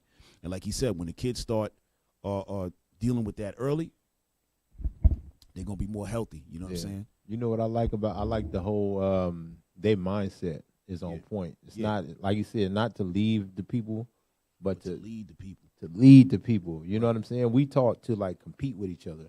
Right. So you think like what they show us on TV, they got some other kids around the block selling on our block. We're going to go shoot them up. We can't have that. But guess what? Right. Instead of doing that, he's like, look, let's come together. Let's get in contact with them brothers. Let's join forces. And then boom, made something completely bigger than, you know what I'm saying? Of course. And it makes sense. Right? Because we, like you brought out, we got brothers in the body who really is into this. Yeah. They haven't had the opportunity really to get farmland, so on and so forth. But if they get down and we could get in there and get an acre or whatever little parcel of land they got, then that works. That's all it takes is 1 acre to learn. Yeah. You know what I'm saying? And then we can start moving from there. Yeah. Start making our own medicine. No more pharmacy and all that. We doing it all ourselves. Yep. And that's why I say it's bigger than they think, man. They are part of something bigger than, like the Lord moving things to where like you see all these new what's his name? Kevin Samuels came out. Right. And he was talking a lot of biblical stuff. Right. You know what I'm saying? And like not necessarily knowing that they was doing it, but the Lord moving a certain way to where beards is in. Head wraps is in. We started to talk about unity in the community. That stuff is starting to be in. That's right. So the Lord is he guiding us in a certain way. And like I say, they don't, not really knowing what position they in to help our people is huge. Yep. It's huge, man. Hey, go ahead. Because I was just going to throw something up. Hey, Matthias had put something in the group with the Israel farm. And Keith had brought them up as well. But you said in Oak Park? All right. Oh, okay. Check this out right here. So this is them, Israel Farms. So I would imagine they Israelites. Right. So they got. Go ahead. Scroll down a little. Just. You can go to their About Us section as well. Okay. Yeah. Click on that. Right. Just showing what they got going on. All right. Our founders. All right. Maybe we'll bring them up. You know what I'm saying? Yeah. Right, so we got different people out here farming, and we know, like he brought out in the southeast, you got Georgia. We know people got we seen some stuff out there where people got farms and stuff that they got growing and so on and so forth. So this is I don't want to say it's a wave, you know what I mean, like it's some trend, but the bottom line is this is what must happen. Right. No, this is what must happen. We gotta pay attention to the bigger picture. The body consists of many different things. Right. And it's up to us to get out there and teach the people so we can all come together on that common ground with the Lord and what they got going on, so we can move in unison. It's many different functions of the body. We all can't be teachers. All of us can't. Somebody got to know how to grow the food. For sure. Somebody got to know how to butcher the food. Somebody got to know how to process the food, make the medicines. This is how we become independent, man. Oh yeah. And go to Micah real quick, chapter 2. Right? Go to Micah chapter 2. And again, we went back to the curse that was put on us in Deuteronomy, right? When we didn't adhere to the laws, we said, nah, to hell with that, right? And the Lord said that your fields are going to be going so on and so forth. But this is what happened when the enemy comes around. You're gonna get them fields snatched up. And go ahead, read that. Micah 2. Give me start in verse 1. Micah chapter 2 verse 1. Woe to them that devise iniquity and work evil upon their beds. Go ahead. When the morning is light, they practice it, because it is in the power of their hand. Right. And they covet fields. And they covet fields. Go ahead. And take them by violence. Right, and they take them by violence. This is what happened. When they came to the United States, right? It wasn't the United States at the time, but when they came to this land, like it says in Ezekiel 35, Ezekiel 35, where the Lord had gave us the Americas. The Lord had gave us the land of Israel. So it said when they came to these places that they coveted the fields when they saw them, and they took it by violence, right? Go ahead. And houses. And houses. Because our people already had houses when they was here. They wasn't living in a teepee. You know, they like to put that on there. Oh, they was in a teepee. No, there was no damn teepee. The teepee is the tabernacle for the feast. All right, they had houses. Go ahead. Yeah. And take them away. Go ahead. So they oppress a man and his house. They oppress a man and his house, meaning what? His family. Go ahead. Even a man and his heritage. And his heritage. And his heritage was what? Because like Officer brought out before, when those people came to this side, they had to be taught how to do what? How to bathe, how to plant. They couldn't survive in America. They couldn't survive. And Gad, the Native American Indians, for those of you who don't understand, the Native American Indians are the tribe of Gad, right? They had to teach them how to what? How to farm the land, how to eat, how to do all of that. And once they learned those things, they started doing what? Putting Gad to death. So now these little mercies that the Lord is showing us with our people that's still knowing how to grow, still knowing how to deal with herbs, still knowing how to deal with our ailments through drinking of the herbs. Like tonight, he's sitting there just drinking his. We need to all be doing that. Drinking water, drinking those type of teas all the time. That's all we should be drinking. We shouldn't be dealing with none of this high fructose corn syrup and all that garbage. You know what I mean? But go ahead, bro. Yeah. Go to Sirach 30 or go to Sirach 29 and 21. We start there, right? Because like you see with the things that they taken from us, they taken our lands, important stuff, and now they replace the important stuff to our children and say, guess what's important? Money is important, fame is important, cars are important. You know what I'm saying? All those things that don't matter, you know, and everything that really matter, they acquiring in large quantities. Right. So watch this. This is the book of Sirach, chapter 29 and verse 21. The chief thing for life is water and bread and clothing and an house to cover shame. That's the one, yeah. Every time I hear that scripture, I start laughing. That's my scripture right there. I love that one. Yeah, that's what we tell everybody when they want to get that bread. Yeah. Their wives be complaining. I say, yo, call Shem up and ask him about that scripture. But that's what the cheap things come from a farm. Yeah. That stuff come from Jeremiah 29 and 6. Yeah. Let's go there. Yeah, that's a good one. Yeah. Jeremiah 29 and start at 4. Because it's like we returning to our nature. Our nature been changed in slavery. We read that in the Willie Lynch letter. Right. All our nature been changed. You know what I'm saying? But some phenomenon will bring us back. That's right. Which is the Bible. That's right. Right? And we getting back to it. Watch this. Jeremiah chapter 29 verse 4. Thus saith the Lord of hosts, the God of Israel, unto all that are carried away captives. Sound familiar to me? We've been carried away captive, right? Read on. Whom I have caused to be carried away from Jerusalem unto Babylon. We in that Babylon right now. Read on. Build ye houses. What we supposed to do in captivity? Build ye houses. We're supposed to build houses, right? Read on. And dwell in them. Plant gardens. And what are we supposed to do? Plant gardens. Oh, so we are supposed to be growing our own stuff. Read on. And eat the fruit of them. Eat your own fruit instead of the GMO stuff they provide. And guess what? That's why I say they in a position that they not really understanding where they at, man. They in a biblical place to where we can start to do these things together. That's right. Read. Take ye wives and beget sons and daughters. Now we're supposed to get married, contrary to what TV teaches. You know, it say make sure your son get married. Read. And take wives for your sons and give your daughters to husbands. Make sure your daughter get married to a husband, right? No boyfriend and girlfriend. So we coming back to our nature. This has been our nature, right? Read on. That's right. That they may bear sons and daughters, that ye may be increased there and not diminished. And that's what's going to increase us as a people. These little things, man. Yeah. These things important. The unity, I like that they not experiencing no division at this time, you know? Right. And their mindset is on point. The mindset to help, and that's what's going to grow. Oh, yeah. You know? Oh, yeah. Let's get Genesis 1. All right, let's get Genesis 1 and verse 11. This is the book of Genesis, chapter 1 and verse 11. Mm-hmm. And God said, let the earth bring forth grass, the herb yielding seed. The herb yielding seed. Go ahead. And the fruit tree yielding fruit after his kind. Right, and that particular tree is going to bring forth fruit after its own kind, meaning what? It's just going to be apples growing there, right, on an apple tree.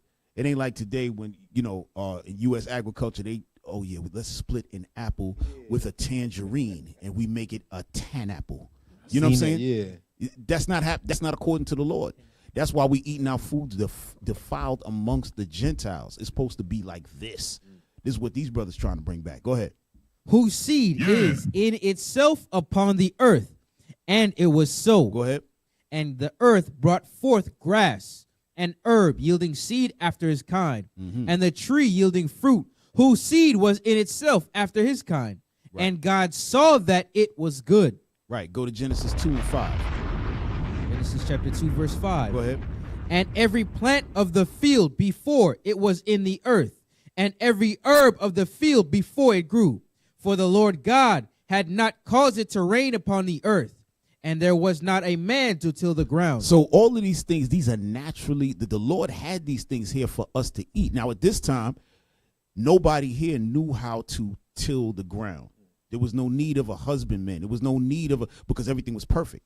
So as it was growing, the Lord had all of these herbs and trees and fruits and all that just growing. Read that next verse. This is crazy. But there went up a mist from the earth and watered the whole face of the ground. So no rain had ever happened by this time, but stuff was still growing. Why? Because we were living in that paradise where you had the mist coming out of the ground and it watered the plants and watered the fruit and watered those trees and everything was perfect. This is how the Lord wanted us to eat in the beginning. All right, we didn't start, and I'm not talking about becoming a vegetarian because I'm not gonna become a vegetarian at all. I need chicken. I need a lot of chicken. All right, and I need some lamb and goat and all of that. But in the beginning, right? Guess what? This is what we were doing, and in the kingdom, we going back to that. We going back to that. I'm gonna show y'all that. But read that verse 6 again. But there went up a mist from the earth and watered the whole face of the ground. Right. All praises. Hold on. Let me see if I get that one. I think it's in Isaiah. When it says the kid with Isaiah 11, and let me get verse 6. Isaiah chapter 11 and verse 6. You know what? Start in verse.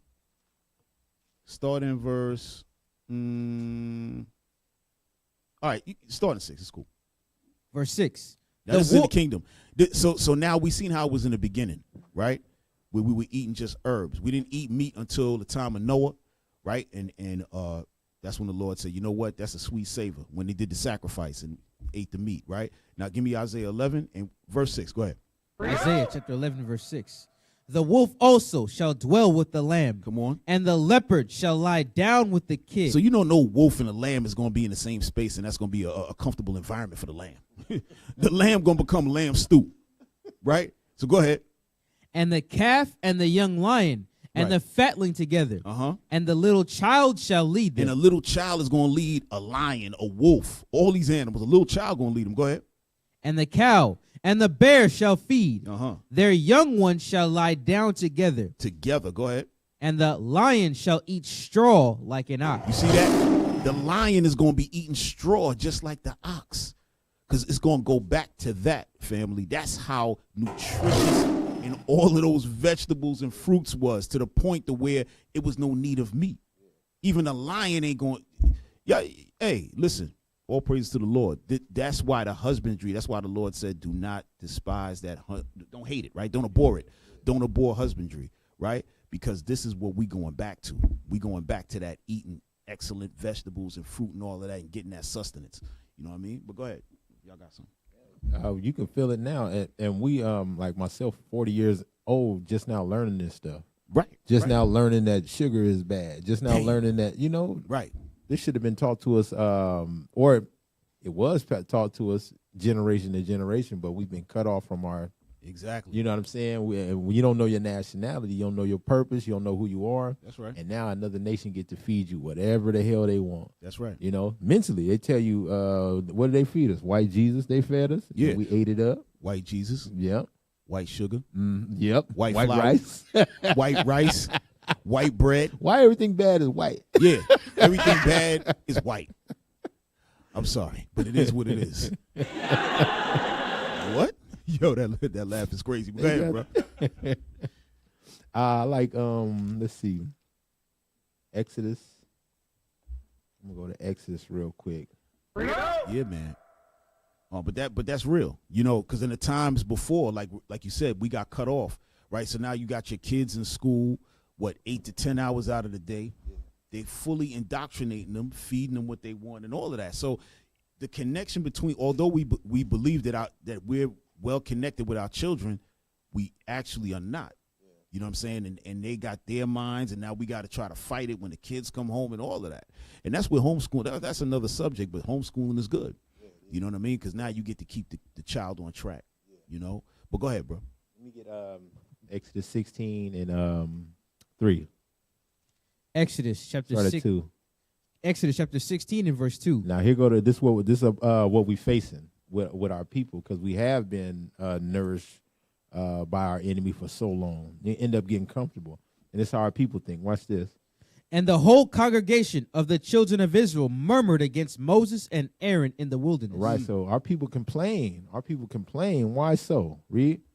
And the children of Israel said unto them, would to God we had died by the hand of the Lord in the land of Egypt, when we sat by the flesh pots. What was in Egypt? The flesh pots. The food was there for them, right? It was provided by Egypt. Read. And when we did eat bread to the full. Oh, bread was everywhere. Now, you look at today, guess what? We got grocery stores. We got an aisle of bread. You know what I'm saying? You could just go get it. You don't have to know how to grow it or none of that. Read on. For ye have brought us forth unto this wilderness to kill this whole assembly with hunger. Right. So now, guess what? In order to sustain for yourself, to separate from Egypt, which they didn't want to do because everything provided for them, it's going to take some work. I got to learn how to grow something. That's what I'm saying? I got to learn how to work a plow. Right. And it take a lot of skills. Raising animals, they get sick. Crops die. You got to, like on the chart, separation of plants. I got to learn all that stuff again. So us as a people being incubated in America, a lot of us not going to think that's cool. So that's the challenge. That's the challenge. They showing us what's cool is like stuff on social media, and all that stuff is fluff. No, but that's good what you're saying, because you mentioned about how you got to learn how to do that's actual work you got to do to put in. Yeah. Right. Go to Deuteronomy 24, because this is where this comes in. Because this was a heavy thing, making bread like that. You couldn't just go to the bread aisle. Right. You know what I'm saying? Yeah. You had to really, they was making money off. That was somebody's living. You know what I'm saying? Give me Deuteronomy 24, verse 6. Deuteronomy chapter 24, verse 6. No man shall take the nether or the upper millstone to pledge. Go ahead. For he taketh a man's life to pledge. Right. Because the upper millstone, that's when they was grinding at the mill, grinding up the grain and all of that to make the bread. So you wasn't allowed to, if a man had to come and borrow something, you couldn't take that from him, because that's how he was making his money. Yeah. That's how serious it was. So now it's to the point of, okay, all right, let's say we got a little technology we can make, but now look what they did. Instead of us getting that good whole grain, now they're like, yo, take this Wonder Bread. All right. You wonder what's in it. I wonder what's in it. Right. That's why they call it Wonder Bread. When you're young, it was like, yo, let me get that Wonder Bread for a peanut butter and jelly sandwich. Yeah. Bro, there was no better peanut butter and jelly sandwich than a Wonder Bread peanut butter and jelly sandwich. Yeah. You know what I mean? That thing was sticking to the roof of your mouth and all that. You know? You thought you had a good thing. That's you know what I mean?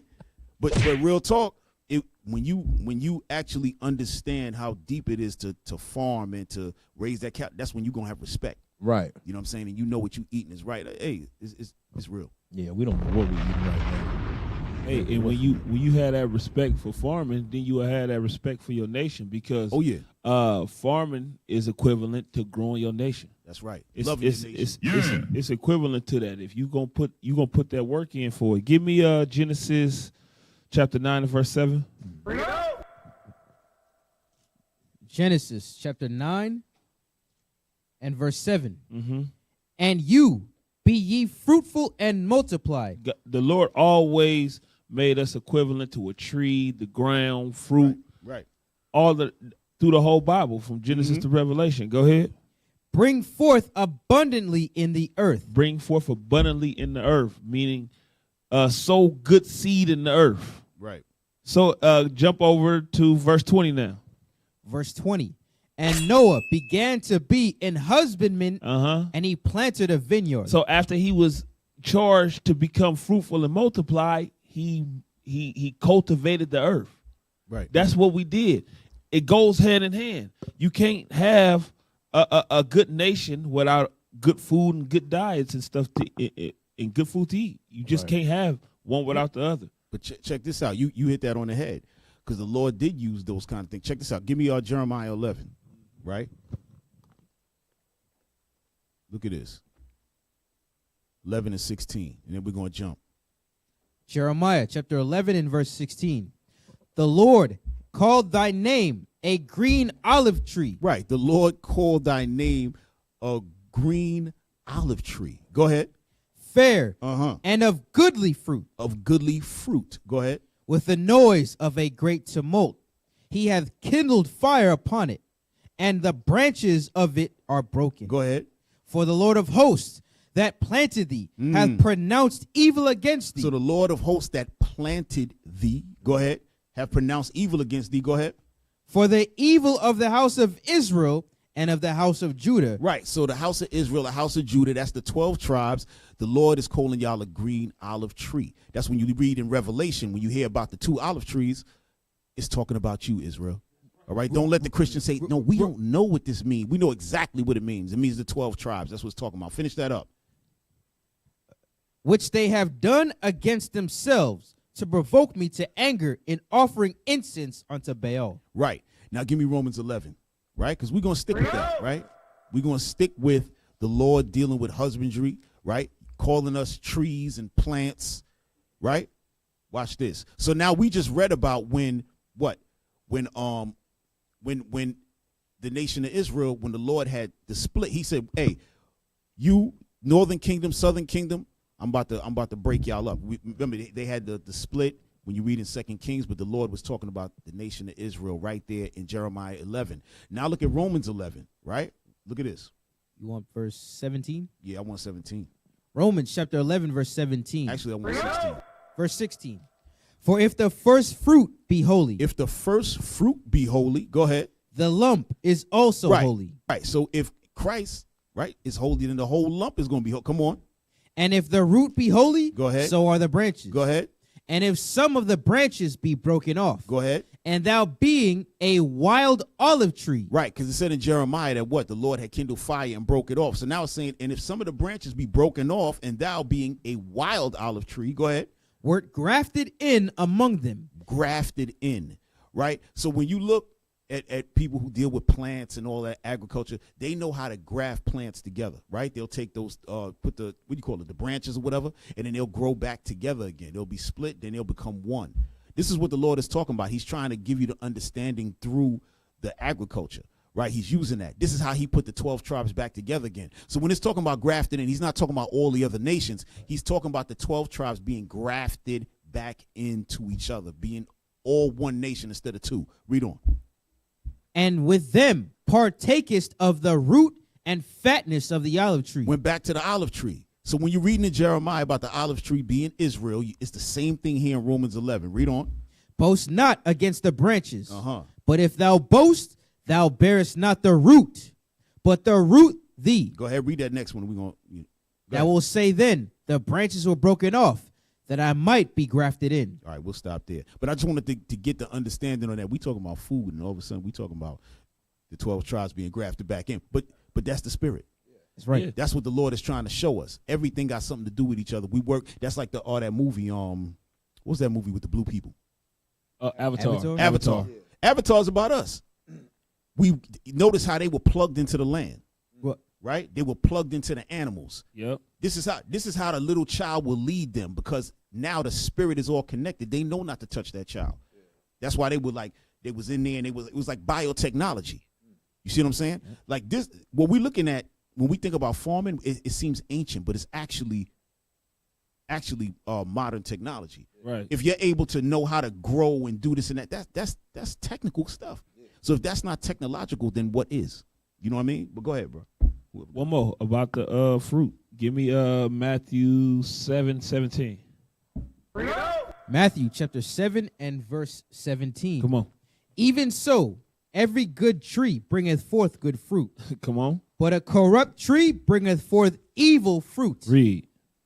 A good tree cannot bring forth evil fruit, neither can a corrupt tree bring forth good fruit. So what is he comparing us to again? Plants, gardens, trees, fruit. Right. You can't, and this is what I was telling them earlier. You have to be able to mix what they know with what the scriptures say, because those good seeds is gonna bring forth good fruit, which is gonna build our nation up 100%. Give me one more. Sirach 26:20. Give me some more. You flip, where the G's at? It's the book of Sirach, chapter 26. Yeah, you can put that back up there. Put that back up there. Yeah. Yeah, that's good stuff right there. That's us. Good tree gonna bring up good fruit. Come on. Sirach, chapter 26, verse 20. Read. When thou hast gotten a fruitful possession. Read 19. Start at 19. 19. My son, keep the flower of thine age sound, and give not thy strength to strangers. Don't give your strength to strangers. Don't be growing with other people. Come on. When thou hast gotten a fruitful possession through all the field, sow it with thine own seed. You see that when you get a good possession, you're supposed to sow it with your own seed. Hold on. We don't want to run away from that. Go ahead. We don't want to run. You know what I mean? We want the people to understand what that good possession is right there. What that's talking about, bro. No, go ahead. That good possession. It said you got to sow your own seed in there. That seed is talking about that sperm. You know what I mean? Yeah. You got to put your sperm in a good possession, which is your wife. Right. All right, not the side chick. You don't want that. You don't want to create the baby mother. That's not what this is talking about. No. This is talking about what? And as you read down, it's going to speak on it. Read on.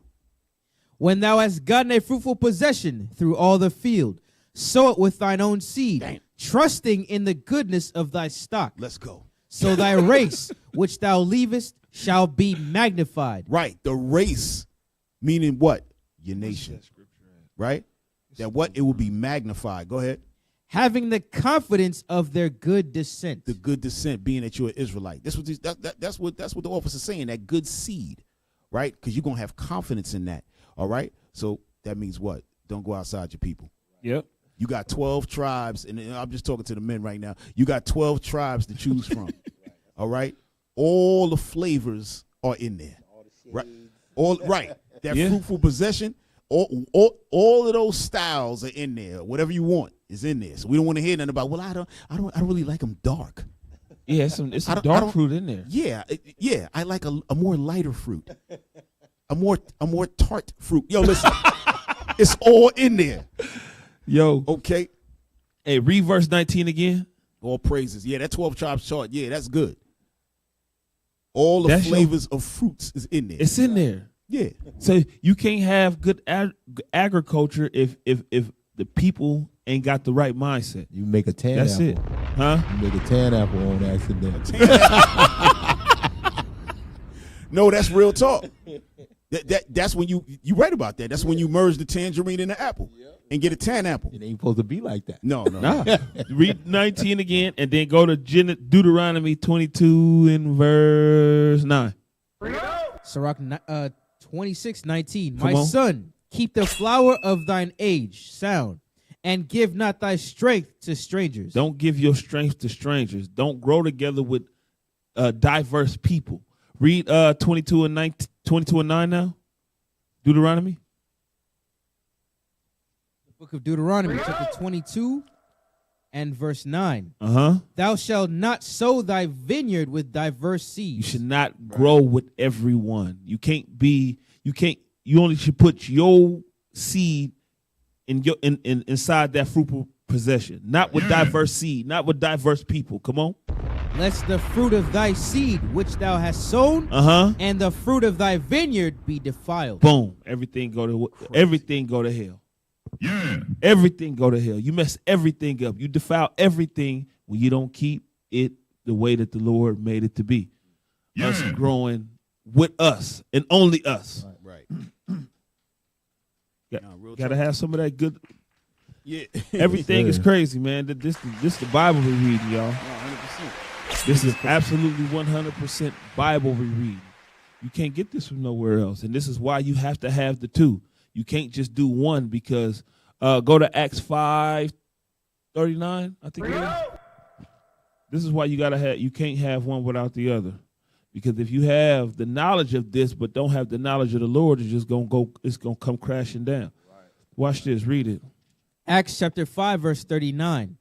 But if it be of God, ye cannot overthrow it. If it be of the Most High, it can't be overthrown. That's why they trying so hard to keep us away from the scriptures. That's why they trying so hard to keep us away from our nationality, our culture, and who we are. Why? Because when we establish our knowledge back unto the Most High God's knowledge, it can't be overthrown. And they know that. That's why they know they got a short time left, because we waking up left and right. Is that it? Lest happily ye be found even to fight against God. And they don't want to fight against God. No. So the best thing to do is to keep young women twerking. Keep the young men gangbangers. Keep them trying to be into sports. Keep them trying to do something outside of what we supposed to be doing. That's just the way that it is. Hey, let me get 2 Ezra chapter 2 real quick, right? And then I'm gonna let you do your thing, Judah. Because even in the time to come, like in these last days, right, when you read in the end of 2 Ezra 1, it talks about the Lord said he's going to bring back all of those prophets, right? And so when you look in 2 Ezra 2, he talks about something. He talks about bringing a couple other more prophets back, but y'all going to see this. Check this out. 18. 2 Ezra chapter 2 and verse 18. For thy help will I send my servants Esai and Jeremy, right, after whose counsel I have sanctified and prepared for thee 12 trees laden with diverse fruits. Those 12 trees, that's talking about those disciples. All right? And that's Isaiah and Jeremiah. Right? So we ain't gonna go too deep. I'm just gonna show you that the Lord keeps using the trees. When you look in Ezekiel chapter 31, it calls all the nations even trees. But what? You had Adam, who was what? Let's just get it. And I'm gonna let you go, Jude. I'm sorry. Let me get Ezekiel 31 real quick. Huh? Oh, okay. Let me get Ezekiel 31. What happened to the camera, man? Get that, man. Ezekiel chapter 31. Put it on Judah. He next. What verse, Cap? Yeah. Ezekiel 31. And I want start in verse 7. Ezekiel chapter 31. No, I'm sorry. 5. And verse 5. Therefore his height was exalted above all the trees of the field, and his boughs were multiplied, and his branches became long because of the multitude of waters when he shot forth. Right. So this is talking about Adam, right? I know we having a problem with the camera, people. It seems like it's still on? It's coming. Yeah. No, you could. Hey, no. Judah, go ahead. Do your thing. Do your thing while they're working. Yeah, give me 1 Corinthians 3. And because we was talking earlier about how we are compared to like we was making the comparison with the foreman and us being the people, the olive tree, so on and so forth. Give me 1 Corinthians 3 and 5. And there's a point Officer Shem made too. If it be of the Lord, it can't be overthrown. So watch this. 1 Corinthians chapter 3 verse 5. Who then is Paul, and who is Apollos, but ministers by whom ye believe. Right. So there was division. Some following Paul, some following Apollos. Right. What Paul is saying is, what's the difference between Paul and Apollos? Right. Read on.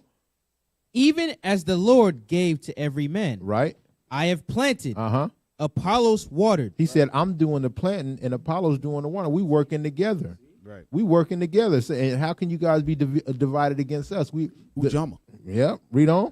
But God gave the increase. But God, the one making anything grow. So I could, hey, look, you can, and my wife did it.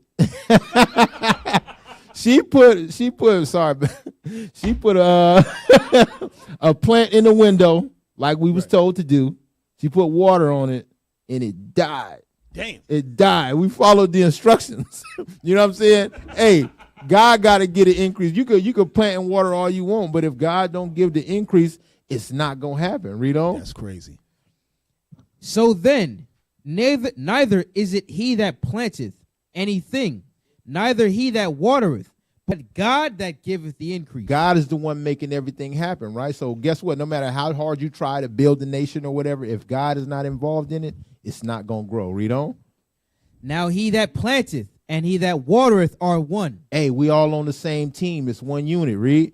And every man shall receive his own reward according to his own labor. Here go the banger right here. Read. For we are laborers together with God. Hey, we working for God. We on God's clock, right? Read on. Ye are God's husbandry. Y'all remember what husbandry meant? Y'all remember that? We are God's husbandry. We are the olive tree. We are the branches that was broken off. That's being grafted back in. That fruitful bow. We are that. Read. Ye are God's building. So that's at the end of the day, unity, and God got to get an increase. And you see what he compared it to, right?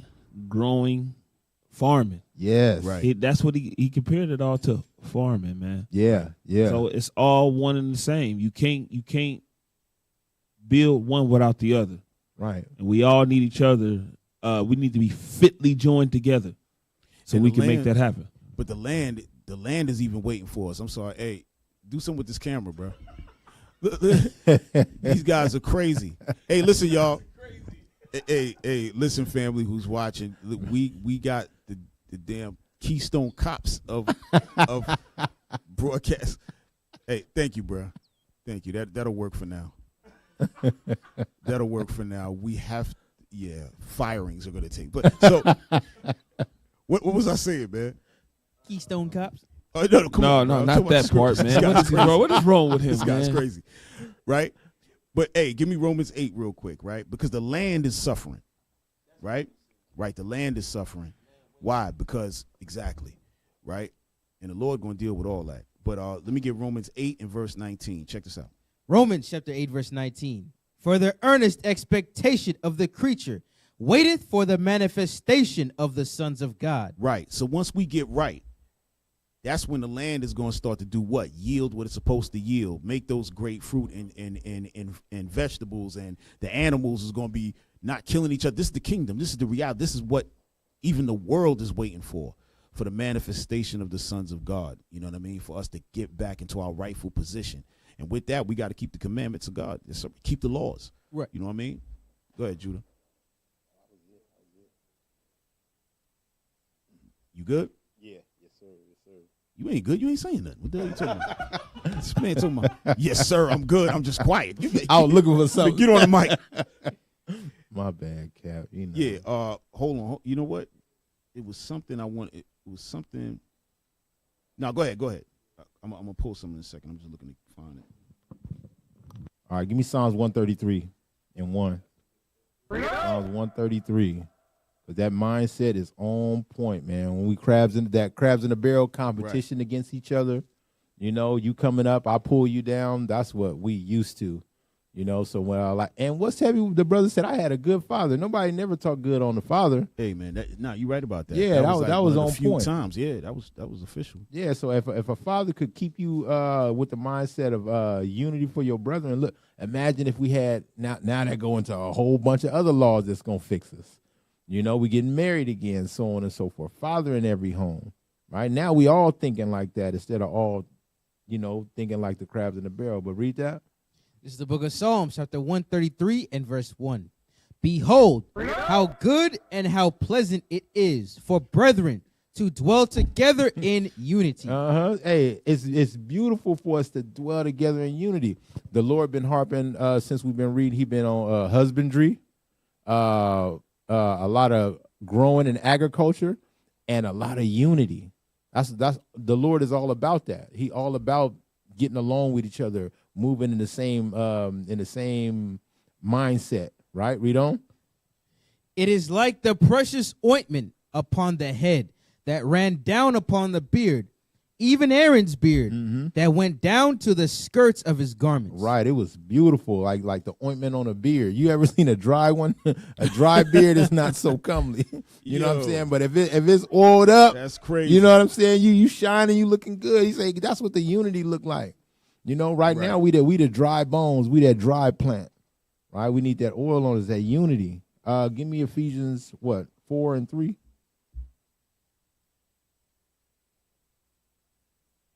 Ephesians chapter 4 and verse 3. Endeavoring to keep the unity of the Spirit in the bond of peace. So it's something we got to try for. We gotta try hard to keep the unity, right? When you look at husbandry, right? Sometimes weeds grow up, and in order for the plant to continue to grow on, you got to break some pieces off. You know what I'm saying? It's like a cancer in the body. You got to take it out. You got to pull the weeds out. You know what I'm saying? So the ones that can't get down, that's why, what is it, Zaccai 12 and 7? Or it might be 13 and 8. I always get those. Yeah, let me get that.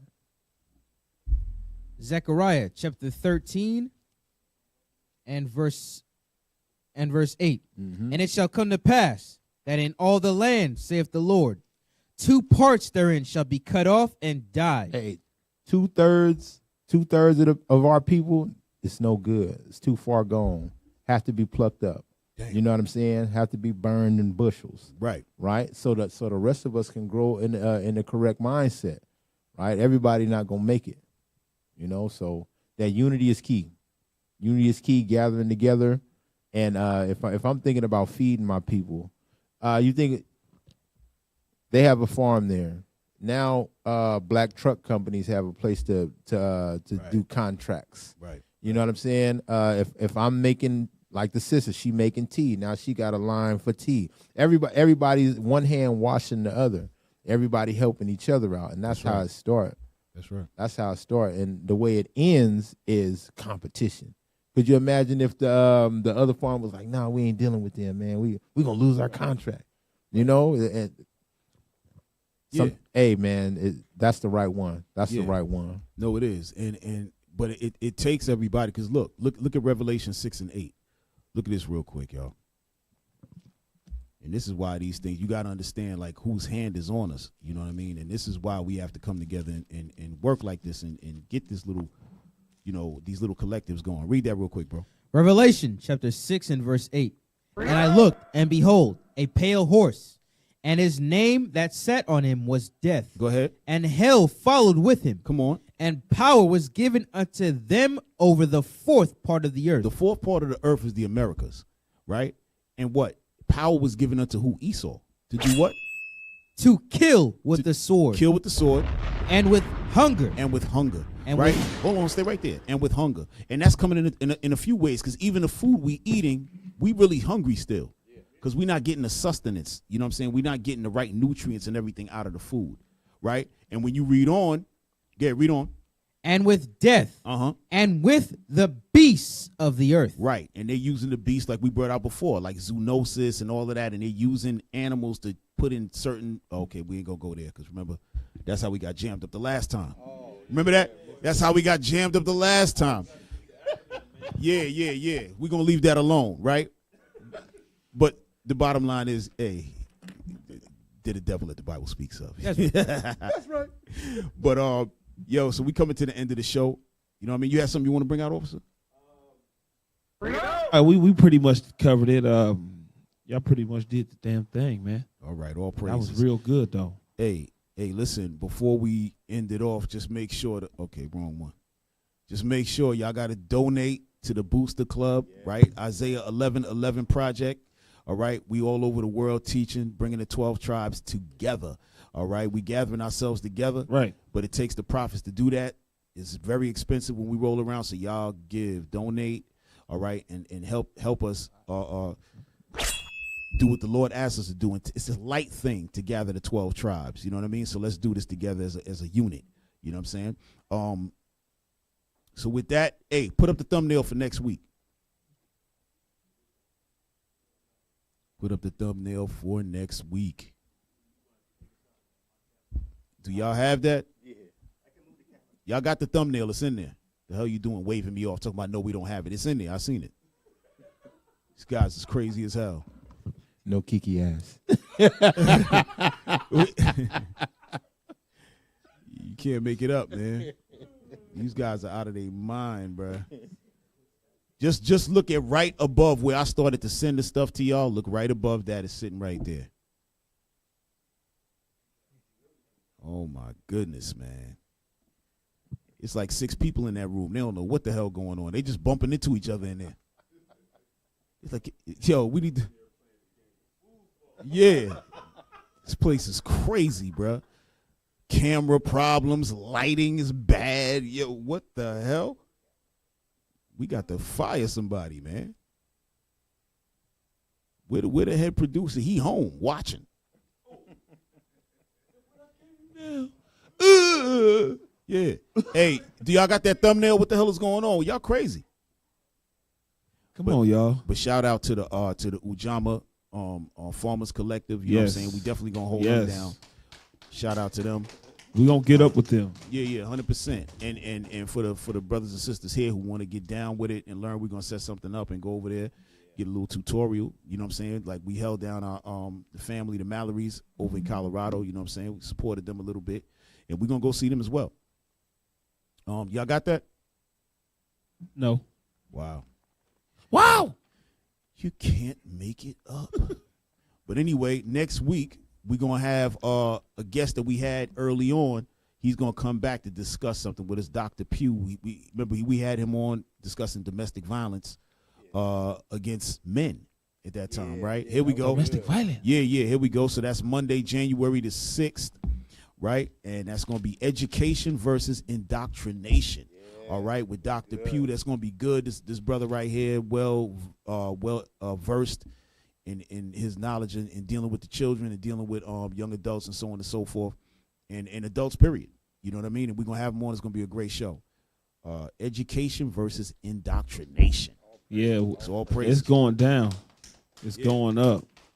All right. So make sure y'all tune in Monday. Yeah, absolutely. Monday, January 6th. 8:30 p.m. Pacific Standard Time. All right? Right. With that, we're going to say shalom. Yo, somebody take us out. You take us out of here, man. All right, give me that Nehemiah 13. All right? I get to do the thing. You better do it right. I'm going to do it right. Do the thing, I'm going to do it right. This is the book of Nehemiah, chapter 13, verse 21. Then I testified against them and said unto them, why lodge ye about the wall? If ye do so again, if you do this thing one more time, I will lay hands on you. have to put the mittens on you, man. The mittens. Hey, you have to put it on you. If you don't tune in next Monday, Yeah. if you don't donate to the thing, Yeah. ooh, it's harder than I thought. Yeah, if you don't donate to that Booster Club, point to it, you to point to it one more again. Wait again. We threatening people. Yeah, we got to lay hands on you. You got to do it, man. All praise to the Most High, All man. praises. Hey, shalom, family. Hey, Most High shalom. in Christ bless Most y'all. High in Most All right, High till next in week. Christ All right. bless. Yeah. Yes. All right. Be Yeah. safe. Lord's will see y'all on the Sabbath. Shalom. Yeah. Yeah. Hey, from even the evil, spend whole holy days away from the heathen. I need a break, I don't need a reason. I need a script, I don't need your grievance. Keep it to yourself, it's better for my health. Leave it on the shelf, ain't hearing nothing else. Tonight and tonight, knowing the price. Pay it off with my life, till it's out with your lights. Do it all for the Christ, and he ain't playing nice. Knew the end from the start. Fix your face like it's art. The sons of a simp, call them Bart. Yeah, you did your best, played your part. But now it's time to cut you to the heart. That's on occasion. It's the strangest of the salvation. You see it, believe it, amazing. Them terrorists coming invasion since the creation. War, mine, Lord, bless the general. Greatest nation, eat them unequivocal. Bombs dropping, buddy, cause it's biblical. Start shit, now it's time to finish. Whoa. Said he won't vote, we looking for smoke. So, we give him some more. We want the world, we breaking them down. Taking the kingdom, can't wait for the crown. We want the world, we breaking them down. Taking the kingdom, can't wait for the crown. It's the end of the world. And the beginning of ours. It's the end of the world. And the beginning of ours. It's the end of the world. And the beginning of ours. We want the world, we breaking them down. Taking the kingdom, can't wait for the crown. It's the end of the world. I can't wait for our kingdom to start and for there to be finished. Get rid of all of their idols and lying religions. Look for the crown like an Edris. Hey, this that crown talk. Wisdom of Solomon 5 talk. This that second Edris 6 and 9. We want eyes talk. It's your time to end. And my time again. It's our time to win. Away with the sin. You know what it is.